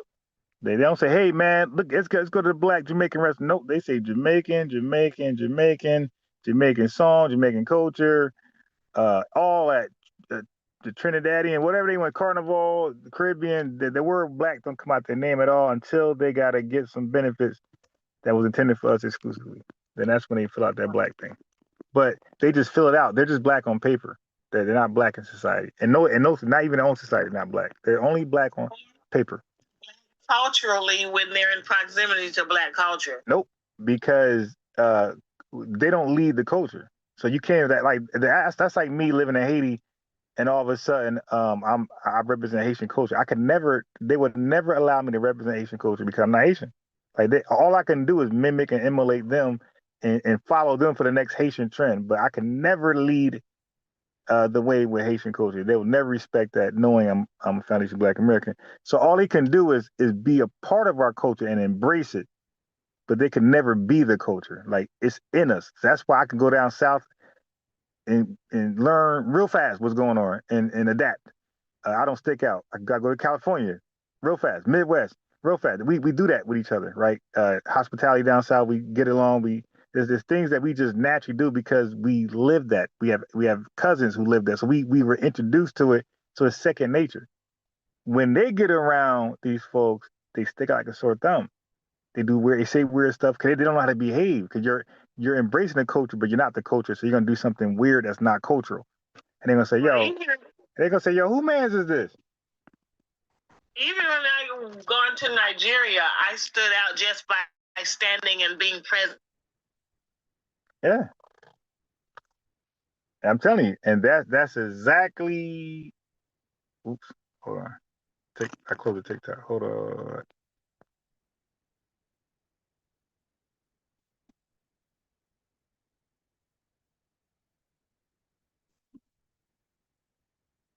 TikTok.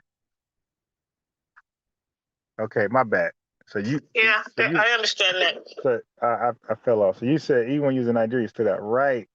Because all you can do, if I go to Eswatini and they had the little South African dances, all I can do is look and marvel and they could dress me up, and I could try, but it'll never be natural. Like that's why we talk to these folks, and we be like, "Where you from?" We immediately know. They look like us. They sound like us. I get accused of being something other than Black American.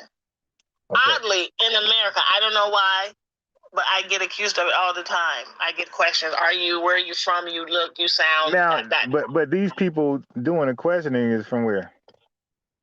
America. No, I'm saying like what are they? What are they? Are they Black Americans themselves? I really don't question. I'm saying like do they look Black American at least? Yeah. Okay. Right. Well, sometimes they're foreigners. Right, Sometimes because a foreigner. Because a foreigner would. My voice. Yeah, I don't know. Like I don't hear nothing, but you know. I don't hear it either. My parents are from Alabama, and my grandparents. I know where we from, Alabama. So maybe it's that Southern dialect that's mixed in with the Chicago twang. I don't know. Yeah. I wouldn't even trip off that. But I'm usually live weekdays, 5:30 a.m. right, and then sometimes 3:30 p.m. Most times 3:30 p.m. So, but for sure, weekday 5:30 a.m. I don't know about tomorrow. I don't know about when I wake up. I don't know. We'll see how I feel. Well, an hour and a half sleep. We'll see. But normally 5:30 a.m. weekdays, Monday through Friday, and sometimes 3:30 p.m. Monday through Friday. I'll check for you at 3:30. Yeah. Now the weekends, I'm normally who knows when I'm free. I'm live because I'm home all day, so it's just whenever I want to go live. So I'll say the best thing people can do is follow me on TikTok and YouTube. I'm Bias Ron. I'm sorry, that's my name. FBA News and Updates on YouTube. But the weekends it's whenever I want to go. It could be 2, it could be 9 a.m. It's just whenever I got free time. Cool beans. Well, you have a good night, and thank you for your time. Thank you. And everybody who stayed as long as you could on TikTok and YouTube, come live on both. You guys have a great night. Grand Rising. If you're getting up for the first time like I should have been, I'm going to feel this one. So Grand Rising to y'all. Peace, salute, follow. If I enjoy these conversations, I usually de-escalate. That's why I got them off. I didn't even cuss the guy out like that. I just got him off, so I won't cuss him out. So I got great de-escalating tactics. I just get rid of them peacefully without crashing out on them. Yeah, you do a lot better than these other people because their whole agenda is to denigrate Black Americans, and it's terrible. Right. I had to come over. I come over here. Guess what? A lot of these guys I de-escalate right away, like I did him, sort of.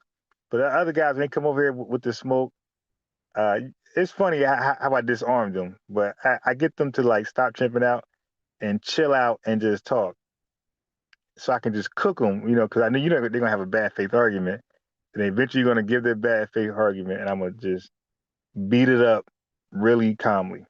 With a smile. And you gave a lot of allowance for long-winded conversations, so that was different. Well, I always say to my YouTubers, I say, hey, because I had like YouTubers who join my YouTube panel, they be long-winded. I'd be like, yo, dude, stop being long-winded on YouTube. That's disrespectful. If you want to be long-winded, come on TikTok. So I can't contradict myself. I can't be like, all right, ladies, let me go in. So I gotta let y'all go in because I'm trying to invite them over. Hey, you want to be long-winded? Come on TikTok. Don't be long-winded on YouTube. Because YouTube, I share my screen a lot. I do presentations. And I share videos. I do video reactions. So, dude, we ain't got time for that on YouTube. But if you want to talk long, come on TikTok. I'll tolerate it more. Yeah. So, but anyway, y'all had a great conversation. Y'all went somewhere else with it, which is dope. Conversation changed for the first time somewhere totally different, away from like the norm. What I talk about, it was dope. It was great live. It was worth the loss of sleep. Cool beans. All right. Well, again, have a good night. Thank you too. Bye. Hopefully I wake up. All right. Bye. Wake up for work. Of course I'm going to wake up. I'm saying wake up on time for work. I don't oversleep. Hopefully that ain't the case. TikTok. All right, TikTok. Peace, man. Like I said, follow, tune in to maybe 5:30 a.m. Maybe I could do something. Okay, but 3:30 p.m. for sure. All right. And my YouTubers, y'all already know. Salute to all y'all, Donnie and the crew. Salute to all of y'all. Y'all were wonderful. The dude that hopped on, he can hop on again tomorrow. I just, he clearly came with energy. And it's like, dude, you ain't gotta do that, my guy. You could just talk regular. You could just debunk me regular, and it's okay. Like, you know what I mean? If you thought I was wrong, I was gonna. Tomorrow, I'll let you talk. If you chime in tomorrow, I'll let you talk. Call in tomorrow morning in about an hour. I'll let you talk. You can go in and just lie to us, and